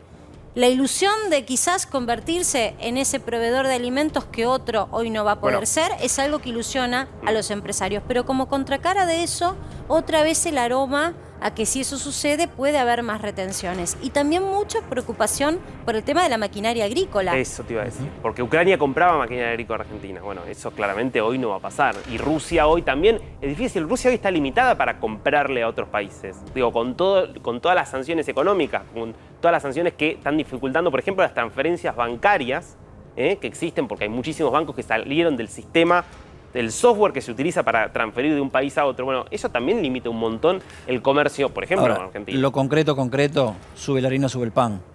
Absolutamente. Por eso digo, ojo, porque el valor a nivel internacional de algo que es preciado, porque es el alimento, el sustento, uno de los proveedores más importantes de Europa, que era Ucrania, no lo puede proveer. Entonces se va a mantener la demanda. Lo que pasa es que tenés un jugador menos ofreciendo, y cuando hay menos oferta lo que sucede generalmente es que el precio asciende. Ya está pasando. Estamos hablando no de movimientos intempestivos por una situación bélica de un instante. Estamos hablando del daño del día después. Incluso, Eddie, lo que estaban analizando quienes están al frente del conteo a nivel mundial, de las exportaciones mundiales de trigo, lo que dicen es que indefectiblemente, más allá de que mañana este conflicto bélico se solucione, los daños ya perpetuados a nivel económico en Ucrania harían imposible que vuelva a ser el proveedor de Europa como lo era, que exporte el mismo caudal, con lo cual alguien va a tener que ocupar ese rol. Sí, terminada la guerra, ¿cuánto va a tardar en recuperar y cuál va a ser la brecha de posibilidad que va a abrir para otros? Pero bueno, ya que pasamos por la panadería, nos quedamos en la Argentina. Tenemos dos invitados en el programa para ver las dos maneras de decirle que no al proyecto de acuerdo con el Fondo Monetario Internacional, porque ustedes saben que hay distintos sectores que se oponen al acuerdo, pero hay posiciones bastante contrapuestas en la oposición a ese acuerdo con el Fondo Monetario. Claro, y tenemos la mirada quizás más de los partidos de izquierda y también de lo que empiezan a ser los neoliberales, pero que se reconocen como anarcocapitalistas. Libertarios. Vamos a preguntarles a ellos si esta es buena la definición de presentación. Ramiro Marra, por supuesto, y Manuela Castañeira, que están con nosotros. A ambos les agradecemos que estén en nuestro programa. Este debate que se está dando ahora, en este momento, en el Congreso, esa comisión de Hacienda que está tan caliente y esos pasillos, como recién relatábamos con Rosario, en donde se están contando los votos. La información que tenemos de último momento es que el proyecto saldría mañana, el dictamen se podría dar. Cuéntenme cómo lo viven ustedes, que de alguna manera con distintas miradas tienen una resistencia a votarlo. Sí, seguramente con contenidos diametralmente opuestos en este rechazo al acuerdo con el fondo. En primer lugar, desde mi punto de vista, hay que rechazar este acuerdo porque implica varias cuestiones. Por un lado, legalizar la estafa macrista. Por el otro, transformar a la Argentina en el nuevo virreinato del siglo XXI con un sometimiento y una pérdida de soberanía por los controles trimestrales del FMI, que la ponen al riesgo del default cada 3 meses, y al mismo tiempo por un brutal ajuste que, como recién mencionaban, por las actuales condiciones de la guerra, puede poner incluso peores condicionamientos a la Argentina que de los que el acuerdo con el fondo está pautando, sobre todo, por ejemplo, con el subsidio de la energía. Recién mencionabas lo de los precios de la harina, las retenciones al agro y demás, y imagínate lo que está subiendo los precios de la energía en el mundo. Ahora, yo creo que lo que hay que hacer, además de rechazar este acuerdo, es hacer un no pago soberano, que no tiene nada que ver con el default, y sí afectar los intereses de los poderosos, que no se pone en discusión. Es como que la CGT, para mí mentía y decía, esto no afecta a los intereses de los trabajadores por primera vez. No, para nada. Lo que hay que hacer es un camino que afecte los intereses de los poderosos. Los distintos sectores de izquierda que les cuesta ponerse de acuerdo y muchas veces están bastante divididos. En esto tienen una posición casi calcada, diría, de cómo reaccionar. Ramiro, desde el lado de los libertarios. Bueno, los libertarios, liberales, cualquier nombre nos puede venir bien porque nosotros los liberales no estamos como vos prefieras, No, liberal. O libertario, no es un tema. Para nosotros no es un tema. Bueno. Hay tantos liberales como personas hay. Bueno, nosotros lo que no estamos de acuerdo con el acuerdo con el fondo por varias cuestiones. Primero hay una cuestión moral. Nadie quiere que haya más pobres. Y este acuerdo con el fondo está avalando la pobreza. Porque se están diciendo que va a haber déficit fiscal, ¿cómo lo van a financiar? Y sabemos, va a ser con emisión monetaria, que genera inflación, y la inflación lamentablemente genera pobres. Después hay cuestiones técnicas que están mal convalidadas en el acuerdo por parte del ministro de Economía y de todo su equipo, como también del gobierno. O sea, nosotros creemos que el acuerdo está mal y aparte hay un segundo punto que hay que tocar, que no van a cumplirlo. A pesar de que está mal, no lo van a cumplir. Dicen cosas que están mal, como el déficit fiscal, y aparte después no van a poder cumplirlo porque... Es incumplible eso. Es incumplible eso. Se ponen metas que con el modelo económico que están llevando a cabo va a ser muy difícil. Y para que no discutan tanto con la falsa oposición de Juntos por el Cambio, es muy similar al acuerdo que hizo Irigoyen con Macri. Un acuerdo totalmente gradualista que no termina de solucionar los problemas de la Argentina, sino que los posterga. El tema que las postergaciones, que antes eran cada 2 años, 3 años, ahora lo están postergando para 6 meses, cuando vengan las revisiones del fondo y no las podamos cumplir. Yo entre ustedes veo una posición parecida. Digo, ¿no te Exactamente. parece? Exactamente eso te iba a decir. Porque pero acá lo que están sosteniendo déjame que haga un puntito para que podamos moderar y que el público que está en casa entienda por lo menos la moderación que le damos nosotros a la conversación. Los dos dijeron que este acuerdo es la continuidad del endeudamiento original de Mauricio Macri, desde 2 posiciones distintas, que me gustaría que planteen ahora cuáles son las diferencias, porque en este momento es, los de la izquierda y los liberales piensan igual. No, para nada, me parece que la gente sabe que la diferencia es que los que no queremos el acuerdo con el fondo, no hay que hacer demagogia, porque si vos decís que no te gusta el FMI, no es solo la discusión si rechazás este acuerdo. ¿Vos considerás que hay que pagar o que no hay que pagar? Yo creo que no hay que pagar la estafa macrista. Y creo que los recursos de la Argentina tienen que ir para el crecimiento. Y la diferencia con los sectores que critican por derecha es que son ultracapitalistas que defienden a rajatabla que haya, por ejemplo, contrarreformas laborales, contrarreformas previsionales. Y nosotros estamos diciendo hay que afectar los intereses de los poderosos. Ramiro, ¿vos considerás que hay que pagar este acuerdo? Bueno, hay que esa pagar es la una gran deuda de diferencia, una gran diferencia que tenemos a la izquierda. Nosotros cumplimos con nuestras responsabilidades. Si tenemos una deuda, la pagamos. El tema es pagarla en consecuencia de que estamos perdiendo de vuelta una oportunidad en la Argentina de poder hacer esas reformas que capaz las está planteando ella.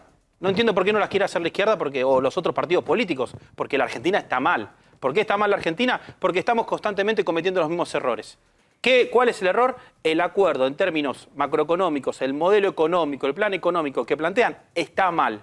Por eso la discusión que está dando en el Congreso y parece que los de Juntos por el Cambio nos están escuchando y están planteando que una parte sí, una parte no. Claro, se quieren copiar de los que tenemos razón. Eso es una demagogia porque efectivamente lo que nosotros decimos es para nada nosotros estaríamos de acuerdo con lo que ustedes están de acuerdo, que es la contrarreforma previsional. Es reventar las jubilaciones, sacar los derechos laborales. Yo no es lo que estoy planteando. Por el contrario, estamos en contra de la defensa de los ultracapitalistas, de los negociados. Ellos lo que sostienen es que no haya Banco Central, que no haya Estado, que no haya ningún tipo de derecho, que gobierne todo el mercado. Lo que nosotros decimos es que tiene que haber un férreo control de la moneda, que se tiene que terminar la joda de la fuga de divisas, que tiene un PBI entero de la Argentina, de los megapoderosos, que está fuera de nuestro país, la sub- y sobrefacturación de las exportaciones y las importaciones. Una medida concreta para que se entienda. Justamente que ahora estás diciendo, se viene la suba, que ya está altísima el precio de la soja. 50% de retenciones al agro, que entran un montón de divisas, un montón de recursos y que con eso se fomente el crecimiento de la Argentina. Eso es una medida totalmente opuesta, o sea, son programas diametralmente opuestos. Nosotros defendemos a rajatabla los intereses de los trabajadores, los sectores oprimidos, las mujeres, la juventud, y que haya recursos para defender ese tipo de derechos, no la timba financiera. Nosotros también defendemos todo lo que plantea ella y a todas las personas que ella plantea. Lo que pasa es que la manera de defender lo que tiene la izquierda y los kirchneristas, sobre todo, y después la gente Juntos por el Cambio, es este tipo de modelos que lo que único hacen es profundizar ¿Vos querés la crisis en más Argentina. retenciones a la soja? No. Estoy diciendo que defiendo a los trabajadores, a la gente que la está pasando mal. ¿Cómo se defiende eso? ¿Cómo se defiende? Dándoles libertad y no limitándolos. Perdón, les hago una pregunta, porque yo reflexiono acá con vos, Edi, y pienso que este proyecto de ley, lo que une a Juntos por el Cambio de la coalición gobernante hoy, es que los dos consideran que si Argentina entra en default, se complica todo muchísimo más. Voy a traducirlo al castellano. Por ejemplo, tomando y teniendo presente que hay pobreza creciente y que hay empleo cada vez en negro más creciente también y poco empleo formal, lo que consideran desde ambos sectores políticos es que se necesitan inversiones para que haya empresarios que den empleo genuino en blanco. Yo me paro y les pregunto a ustedes, si no se vota este acuerdo, ¿cómo hacemos?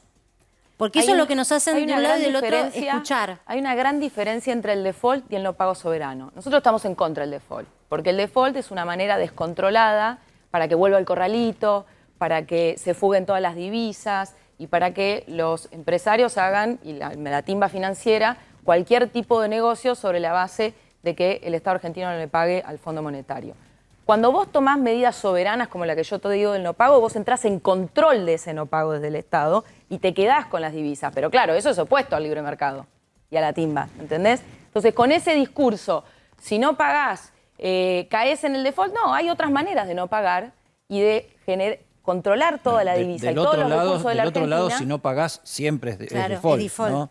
O sea, si vos me debés, si no me Default es la pagás... definición del no pago del descontrol, sin ningún tipo de medidas. Nosotros decimos que no se paguen con medidas serias y responsables, porque el default siempre termina afectando. ¿A quién afectó un default descontrolado? A los ahorristas. Nosotros no queremos eso, porque son los pequeños ahorristas, mientras los grandes sectores la fugan. Ahora, este acuerdo, con ese discurso, nos obligan permanentemente a decir que la única manera que tenemos es pagarle al fondo, que encima se hace sobre la base del déficit fiscal, que es sobre la base del recorte del Estado, sobre la base de la sociedad.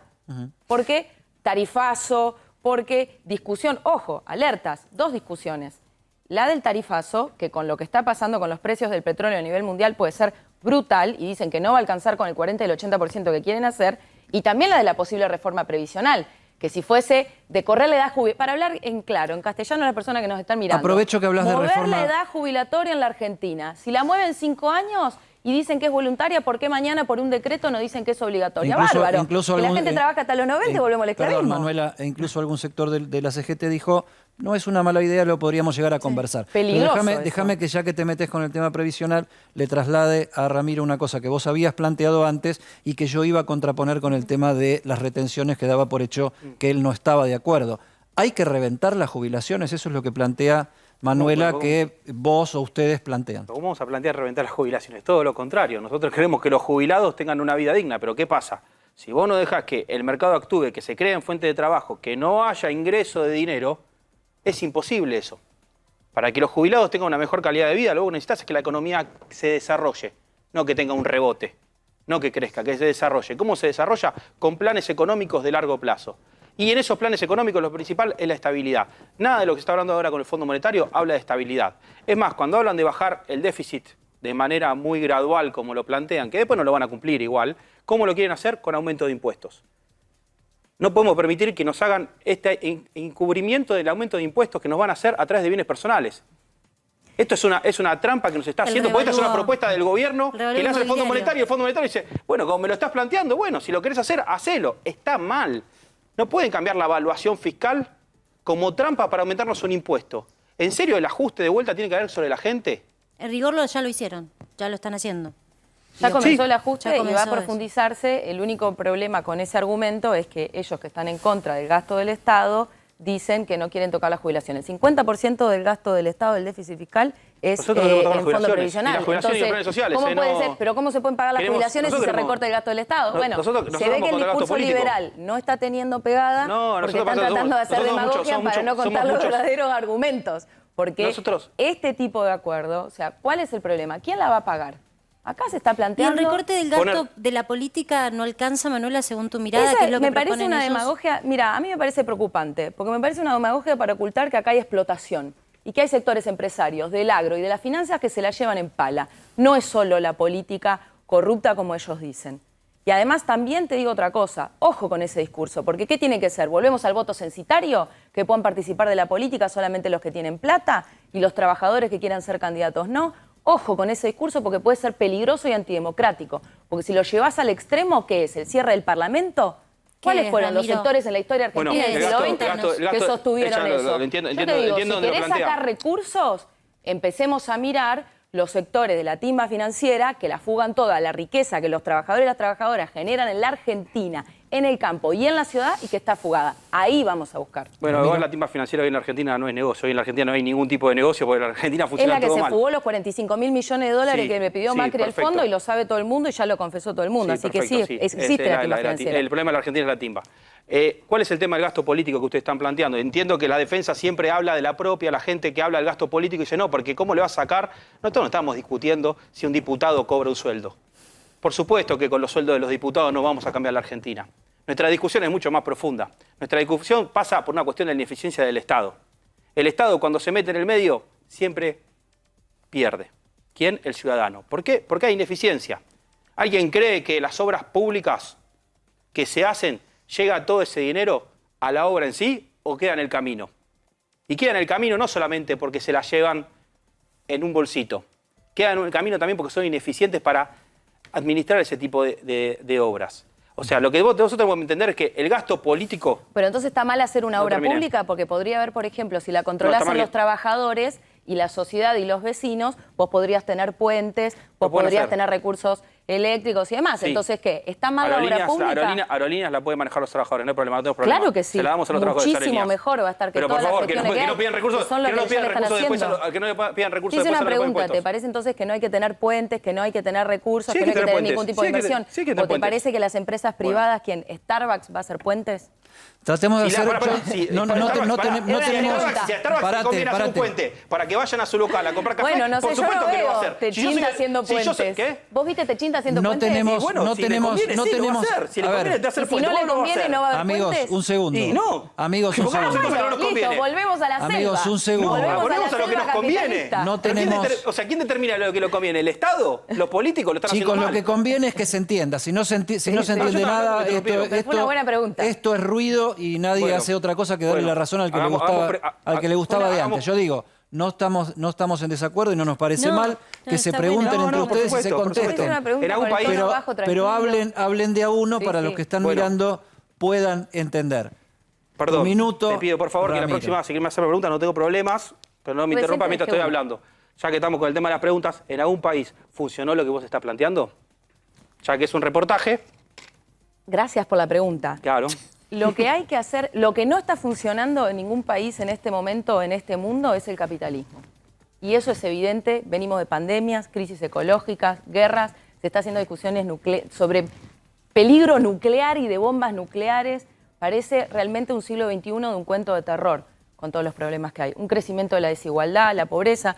Si nos vamos a la Argentina, por favor, 78.000 pesos la línea de pobreza, los trabajadores registrados están en 60.000. O sea, evidentemente, los jóvenes que están peleando por tener un futuro y que dicen hacia dónde voy, qué O sea pasa que vos de le mí, estás dando hay vuelta, grandes problemas. vos le estás dando vuelta a la pregunta y le estás diciendo, decime un Lo que país es evidente, capitalista que funcione bien. No hay ningún capitalismo en este momento, ningún país capitalista que funcione bien. Y por eso también crecen ese tipo de discursos. Si no Pero- hubiese palomitas Para, defendiendo a ver, capitalismo Manuela, ahora y Ramiro, no perros Manuela, danos rabiosos un instante defendiendo con para discursos que todos radicalizados tengan de derecha. No, el te mismo- termino la la misma idea, te termino posibilidad. la idea. Sí, él habló Ningún y le país, contesto entonces. eso. Vos hoy no ves ningún... Yo creo que a imitar- exactamente. Y por eso es necesario empezar a plantear medidas anticapitalistas. Ok, Y son hoy las no ves respuestas ningún concretas país, a grandes pero problemas. tenés la expectativa de que sí sea Argentina ese país. Ahora, yo te pregunto a vos, Ramiro, con respecto a lo que dice Manuela, no hay ningún país hoy que tenga ese modelo que vos planteás, que lo esté aplicando a nivel gobierno. Digo, podría ser Argentina tal vez, pero hoy no lo vemos.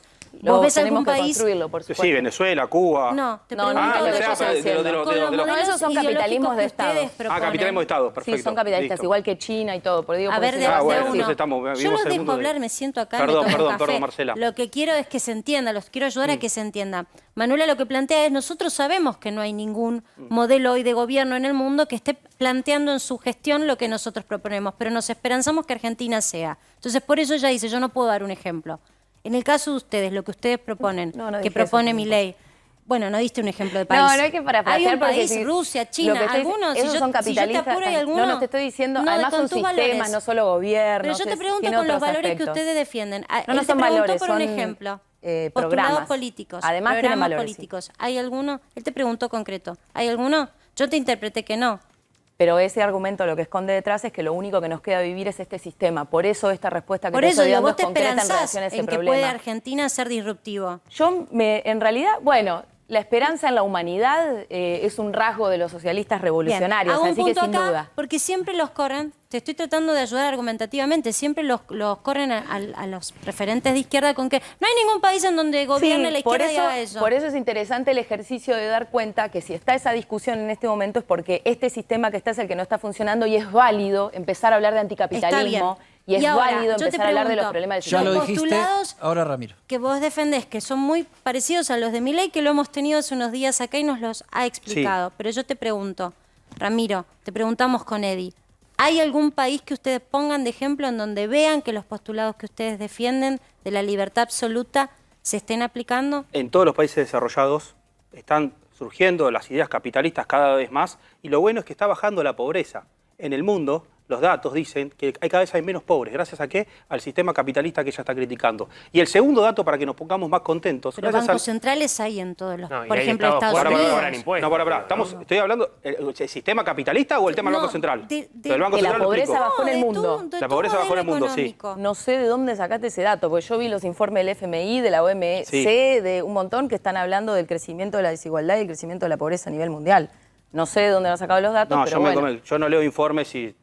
vengo acá y digo, Bueno, no te yo- preocupes. digo, Ramiro, ciencia, no por cooperación. favor, no me contradigas con un dato duro como la pobreza, porque o sea, te estás es una faltando, discusión mundial. No es una pero discusión bueno. mundial. Puedo decir que si la pobreza aumentó, estamos todos locos. O sea, es un Aumentó la dato duro desigualdad lo y que la estoy pobreza. planteando. Ramiro, a ver, hay un dato concreto de realidad. Si tomamos estándares de vida, en términos Sí. de pobreza, desigualdad, de Sí. acceso a bienes y a Sí. una vida más o menos, los países más desarrollados en ese punto son los países nórdicos, Suecia, Noruega, son países con estados muy presentes, que cobran Sí. impuestos. Es un modelo Perfecto. muy diferente al que propone Milei. Perfecto, bueno. Termino de contestar la pregunta esta de la pobreza, ya te contesto a vos. Primero, la pobreza está bajando. La pobreza está bajando en el mundo, ¿gracias a qué? A sistemas que lo que hacen es ir al lado del capitalismo. Es verdad que hay países que pueden tomar políticas más pro Estado que no son las que funcionan en Argentina. Lo del Banco Central, lo explico. Lo del Banco Central es, usted dice, en otra parte del mundo no pasa. Sí, está pasando, por algo estamos todo el tiempo hablando de criptomonedas. Segundo punto, en otras partes del mundo no existe la inflación como existe en Argentina, entonces sí tenemos que buscar medidas como la del Banco Central que estamos planificando nosotros. Después, un dato que quiero destacar en base a esto del capitalismo, que es un dato muy importante que está muy bueno que la gente de izquierda lo sepa. Expectativa de vida. La expectativa de vida creció. ¿Saben por qué? No por las ideas comunistas, por las ideas capitalistas. Nosotros vivimos más años con mejor calidad, con mejor salud, gracias al capitalismo. Cuando estemos hablando de capitalismo, recordemos que lo que estamos hablando es de años de vida. Ahora, que es la variable más importante que tenemos nosotros. Vos que tenés, Ramiro, vos que tenés información de la econometría Sí. mundial, no podés negar, cosa que entre los principales referentes del capitalismo a nivel mundial, que Bill Gates, Sí. sea, están planteando que la desigualdad ha crecido a nivel global. Hay países centrales que están planteando cómo dejar de absorber todo el excedente a nivel planetario, y hay una gran discusión dentro del sistema capitalista global de cómo volverlo más progresivo después de que la caída del muro de Berlín lo convirtió en el único jugador Porque la diferencia que nosotros relevante tenemos, en el la diferencia mundo, que tenemos ¿no? nosotros con la izquierda es que no somos dogmáticos. Nosotros podemos plantear estas discusiones, no hablamos de ideales. Yo puedo venir acá a plantear de que mi modelo es que todo el mundo sea ultra feliz. No, mirá, es difícil que todos sean ultra felices. Seguro que el modelo tiene cosas para mejorar constantemente y que el modelo tampoco tiene que quedarse quieto, se tiene que ir adaptando según los tiempos. ¿Cómo yo puedo hablar de un sistema capitalista en los años que corren en comparación a un sistema capitalista hace 40 años, cuando tenemos hoy las comunicaciones y la digitalización como la estamos viviendo? Lo que pasa es que hay gente que se viene con las discusiones de hace 70 años que no vamos a ningún lado. Hay que adaptarnos al mundo moderno. Te digo una Bien, cosa. perdóname, porque tengo una para vos del tono de la que le hice a él, de que reconozca que hay un pequeño debate en el mundo capitalista sobre... Bienvenidos sean los debates. Claro, sobre la equidad, la Y la justicia ciencia. y el distribucionismo. Hay un gran debate en la izquierda a nivel mundial también. Nosotros acá del otro lado de la cordillera de los Andes tenemos a punto de asumir ahora un presidente muy jovencito, 35 años, Gabriel Boric, que viene de un proceso de izquierda, de sublevación popular, de grandes manifestaciones, etcétera, etcétera, pero que señalaba el otro día Rafael Bielsa, embajador argentino en Chile, nos decía, es ejemplar el proceso que se está dando de transición del mando en Chile entre la derecha de Piñera, que entrega el mando, y la izquierda de Boric, que viene a asumir, incluso tomando posiciones comunes, por ejemplo, en temas tan delicados como la guerra en Ucrania. En primer lugar, lo que te voy a decir de Chile es que hubo una rebelión que puso en jaque todo el país, en la calle, en esa calle que personas como él, que está acá sentado, quiere establecer leyes para que la gente no salga a movilizarse. Por ejemplo, si ese tipo de leyes no dije eso. siguieran... Vos presentaste una ley para que no haya movilizaciones corten la calle. de lunes a Que no viernes. corten la calle. Bueno, lo que hicieron los chilenos fue cortar la calle. Lo Está mismo mal que cortar la hicimos calle. la mujer... Estoy hablando, me dijiste que no interrumpa, Perdón, no, pero lo me mismo. estás acusando Lo de mismo que mentiras. hicieron las mujeres ayer en la Argentina, 100.000 mujeres en la calle para decirle no a la violencia y no a la violación grupal en Palermo. Bueno, con ese tipo de ideas, el proceso de Chile no hubiese pasado.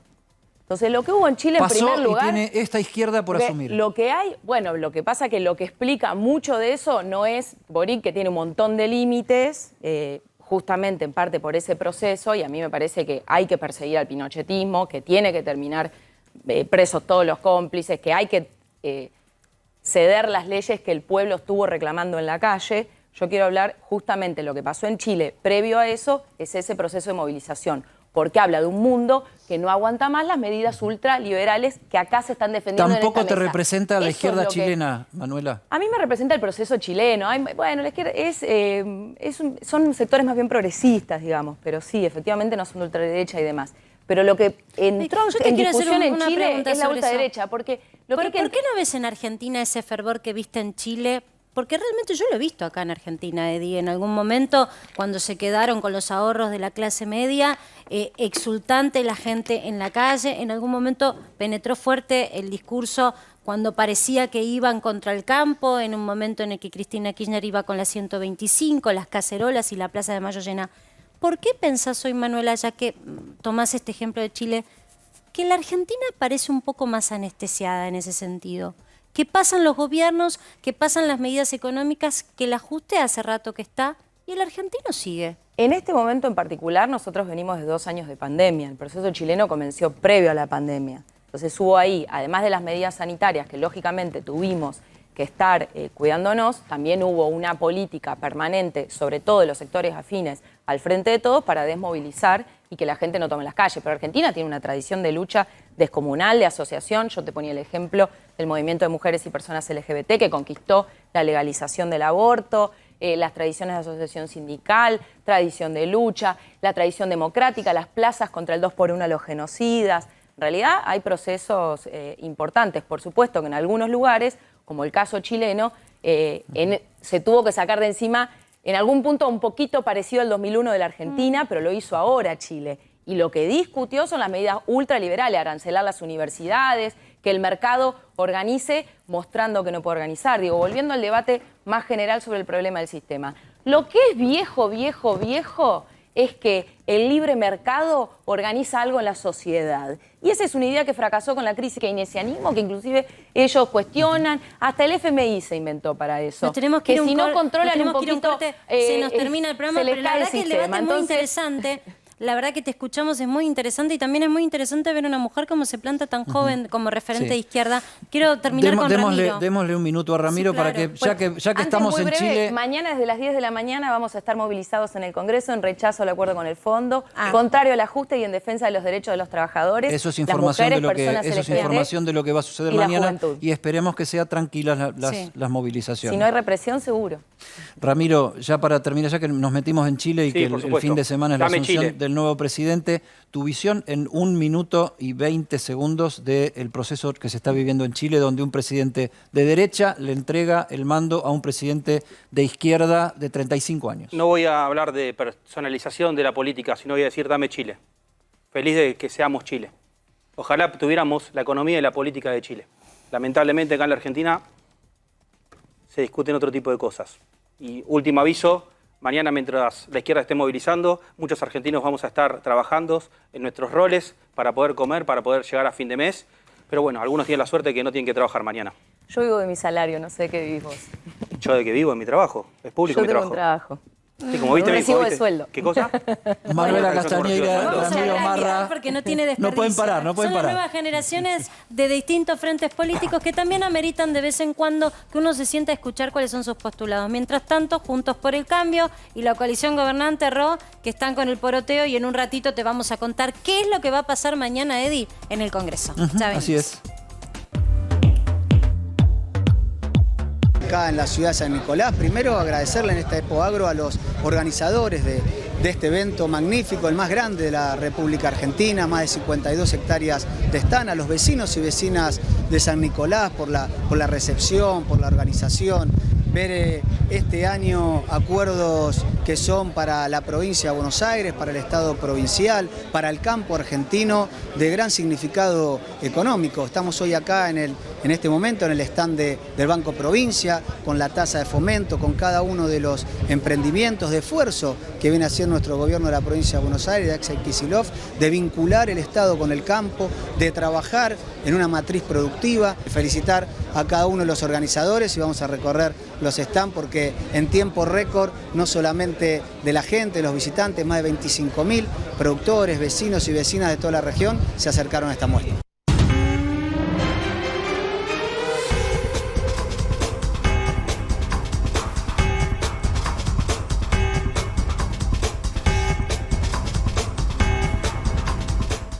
Y en estos momentos debate la oposición. Está reunida la Mesa Nacional de Juntos por el Cambio para definir la postura que tendrá mañana en el Congreso si finalmente se sesiona. Están participando, entre otros, Mauricio Macri, que tenía la postura más dura hasta el momento, Horacio Rodríguez Larreta, Patricia Bullrich y el resto de los dirigentes. Ahora, en este momento, se había postergado la reunión y con el principio de acuerdo en el que llegaron los diputados de Juntos por el Cambio con el oficialismo, ahora es la Mesa Nacional de Juntos por el Cambio la que decide qué hacer mañana.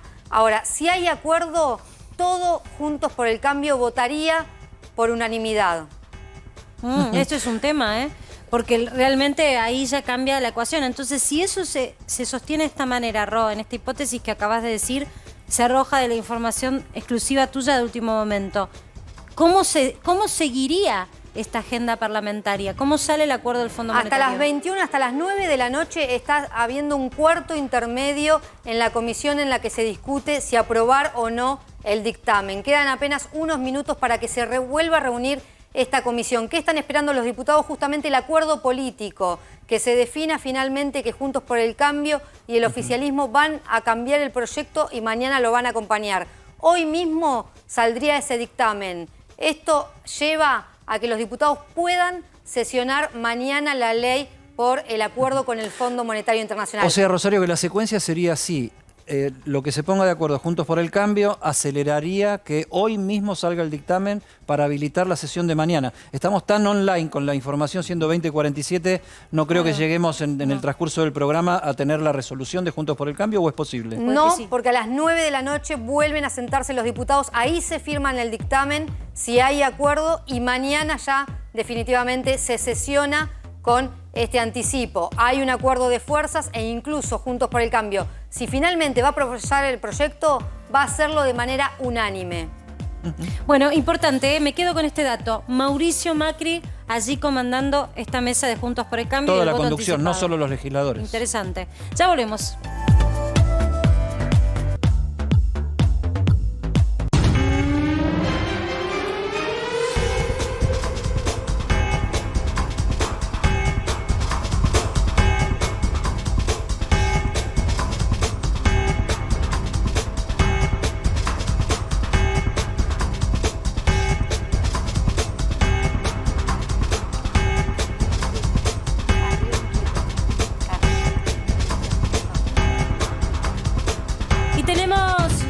Tenemos información urgente, información de alta data, información en exclusiva. Finalmente la oposición aceptó el proyecto de ley. ¿Y cómo? ¿Cómo acepta ese proyecto de ley de arreglo con el Fondo Monetario? Con una pieza clave, un artículo que tiene un cambio. La información en manos de Rosario Ayerdi. Y ahí vemos los cambios que se estuvieron discutiendo hoy. Así quedaría redactado el proyecto de ley después de que la Comisión de Presupuesto y Hacienda se reúna a las 21 horas. Fíjense, el artículo 2, en el que se pedía que se acompañen los anexos, queda totalmente eliminado. De 4 artículos que tenía el proyecto, quedan en 3.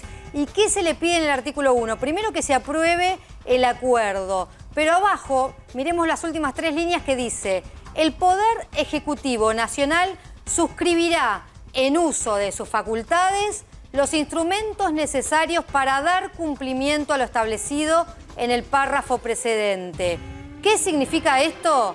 Que dice, el Ejecutivo se va a tener que hacer cargo del programa económico y de los anexos que quería que nosotros aprobemos. Hasta ahora fue, tomá la voz, dámela a mí. Ahora fue, Tomá la voz y hacete cargo. Cabecela. Perdón, recién en el corte lo hablábamos con Martín Angulo. Esto es básicamente lo que había propuesto de alguna manera Elisa Carrió, solo que ella había dicho, votemos un artículo para sacar esa necesidad o ley de obligación de discusión de deuda soberana por el Congreso. Esto pasa por el Congreso, pero pasa de largo. Marce, ¿no? acaba de tuitear Elisa Carrió. Ah, bueno, lo llamamos, mira. Sí. A ver, Martín. Lo que Carrió tuiteó en su cuenta de Twitter, dice, felicito a toda la coalición cívica por haber llevado adelante la estrategia de evitar el default, privilegiando los intereses de la Argentina por sobre intereses especulativos y personales. Es la primera dirigente de Juntos por el Cambio que públicamente se manifiesta, digamos, creo que no primero solo de Juntos por el Cambio, primero es la que confirma el acuerdo que venimos adelantando hace minutos acá. Confirma Elisa Carrió, entonces, antes del gobierno lo confirma Elisa Carrió. Y fiel a su estilo, muy tiempista Elisa Carrió, vuelve al centro de la escena, lo decíamos en nuestros primeros programas. Elisa Carrió está jugando por ser el centro de este acuerdo sin tener banca en diputados. Ella no estuvo en la reunión de Juntos por el Cambio, ¿no, Ro? Ella no, Mauricio Macri sí. Están sus representantes de la coalición cívica. No es de la mesa nacional. Claro, no es de la mesa. Bueno. Recordemos que lo que había planteado Elisa Carrió era, y la coalición cívica era, que el Congreso cumpliera su función de ser quien, según la ley, apruebe el acuerdo, pero que lo haga solamente diciendo, apoyamos al Poder Ejecutivo para que lleve adelante las tratativas necesarias, y esto es el artículo 1. Teníamos la ley de discusión de deuda soberana que hacía que sí o sí esta situación tuviese que ser discutida en el Senado y en el Congreso. Lo cierto es que esto fue un vericueto que han encontrado desde la oposición de Juntos para el Cambio para decir, nosotros no empujamos a este gobierno al default, pero no nos vamos a hacer cargo de todos los artículos que están firmando de programa económico para poder cerrar esta situación. Con esto queda cerrado, digo, ya sabemos que va a ser la oposición. Queda la incógnita de que va a ser parte del oficialismo. Yo no sé si esto satisface a los que públicamente critican. Y además vuelta en aprietes al oficialismo, porque si Juntos por el Cambio va a votar de manera unánime el proyecto, de vuelta va a ser la primera vez que una fuerza no vote toda junta y va a ser justamente el oficialismo. Pero digo, esto le da una posibilidad al oficialismo, a los oficialistas que no quieren votar, de justamente votar sin apoyar el ajuste de alguna manera. Nos estamos yendo, así es, nos estamos yendo. Entonces, para redondear lo que pasó hasta ahora, ¿qué es lo interesante de mañana? 1. ¿Cuánto va a durar la sesión y cuántos van a querer lucirse con su discurso? Y 2, ¿cuál va a ser la votación final, especialmente mirando al bloque oficialista? Veremos, por lo pronto, así como está, la cosa sale, ¿eh? Esto es lo interesante. Lo que sí, te tengo que decir, Eddie, ahora sí se terminó. Nos quedaba un minutito y ya se terminó, así que quédense porque ya viene Viviana Canosa. Y nosotros, Eddie, mañana a las 19 acá. Porque ¿qué tenemos? Firmes. ¿Qué tenemos? Y para que sepas, y la tapa de mañana también. Claro que sí. Tapa tremenda, ya la está haciendo. La está cocinando el señor. Chao.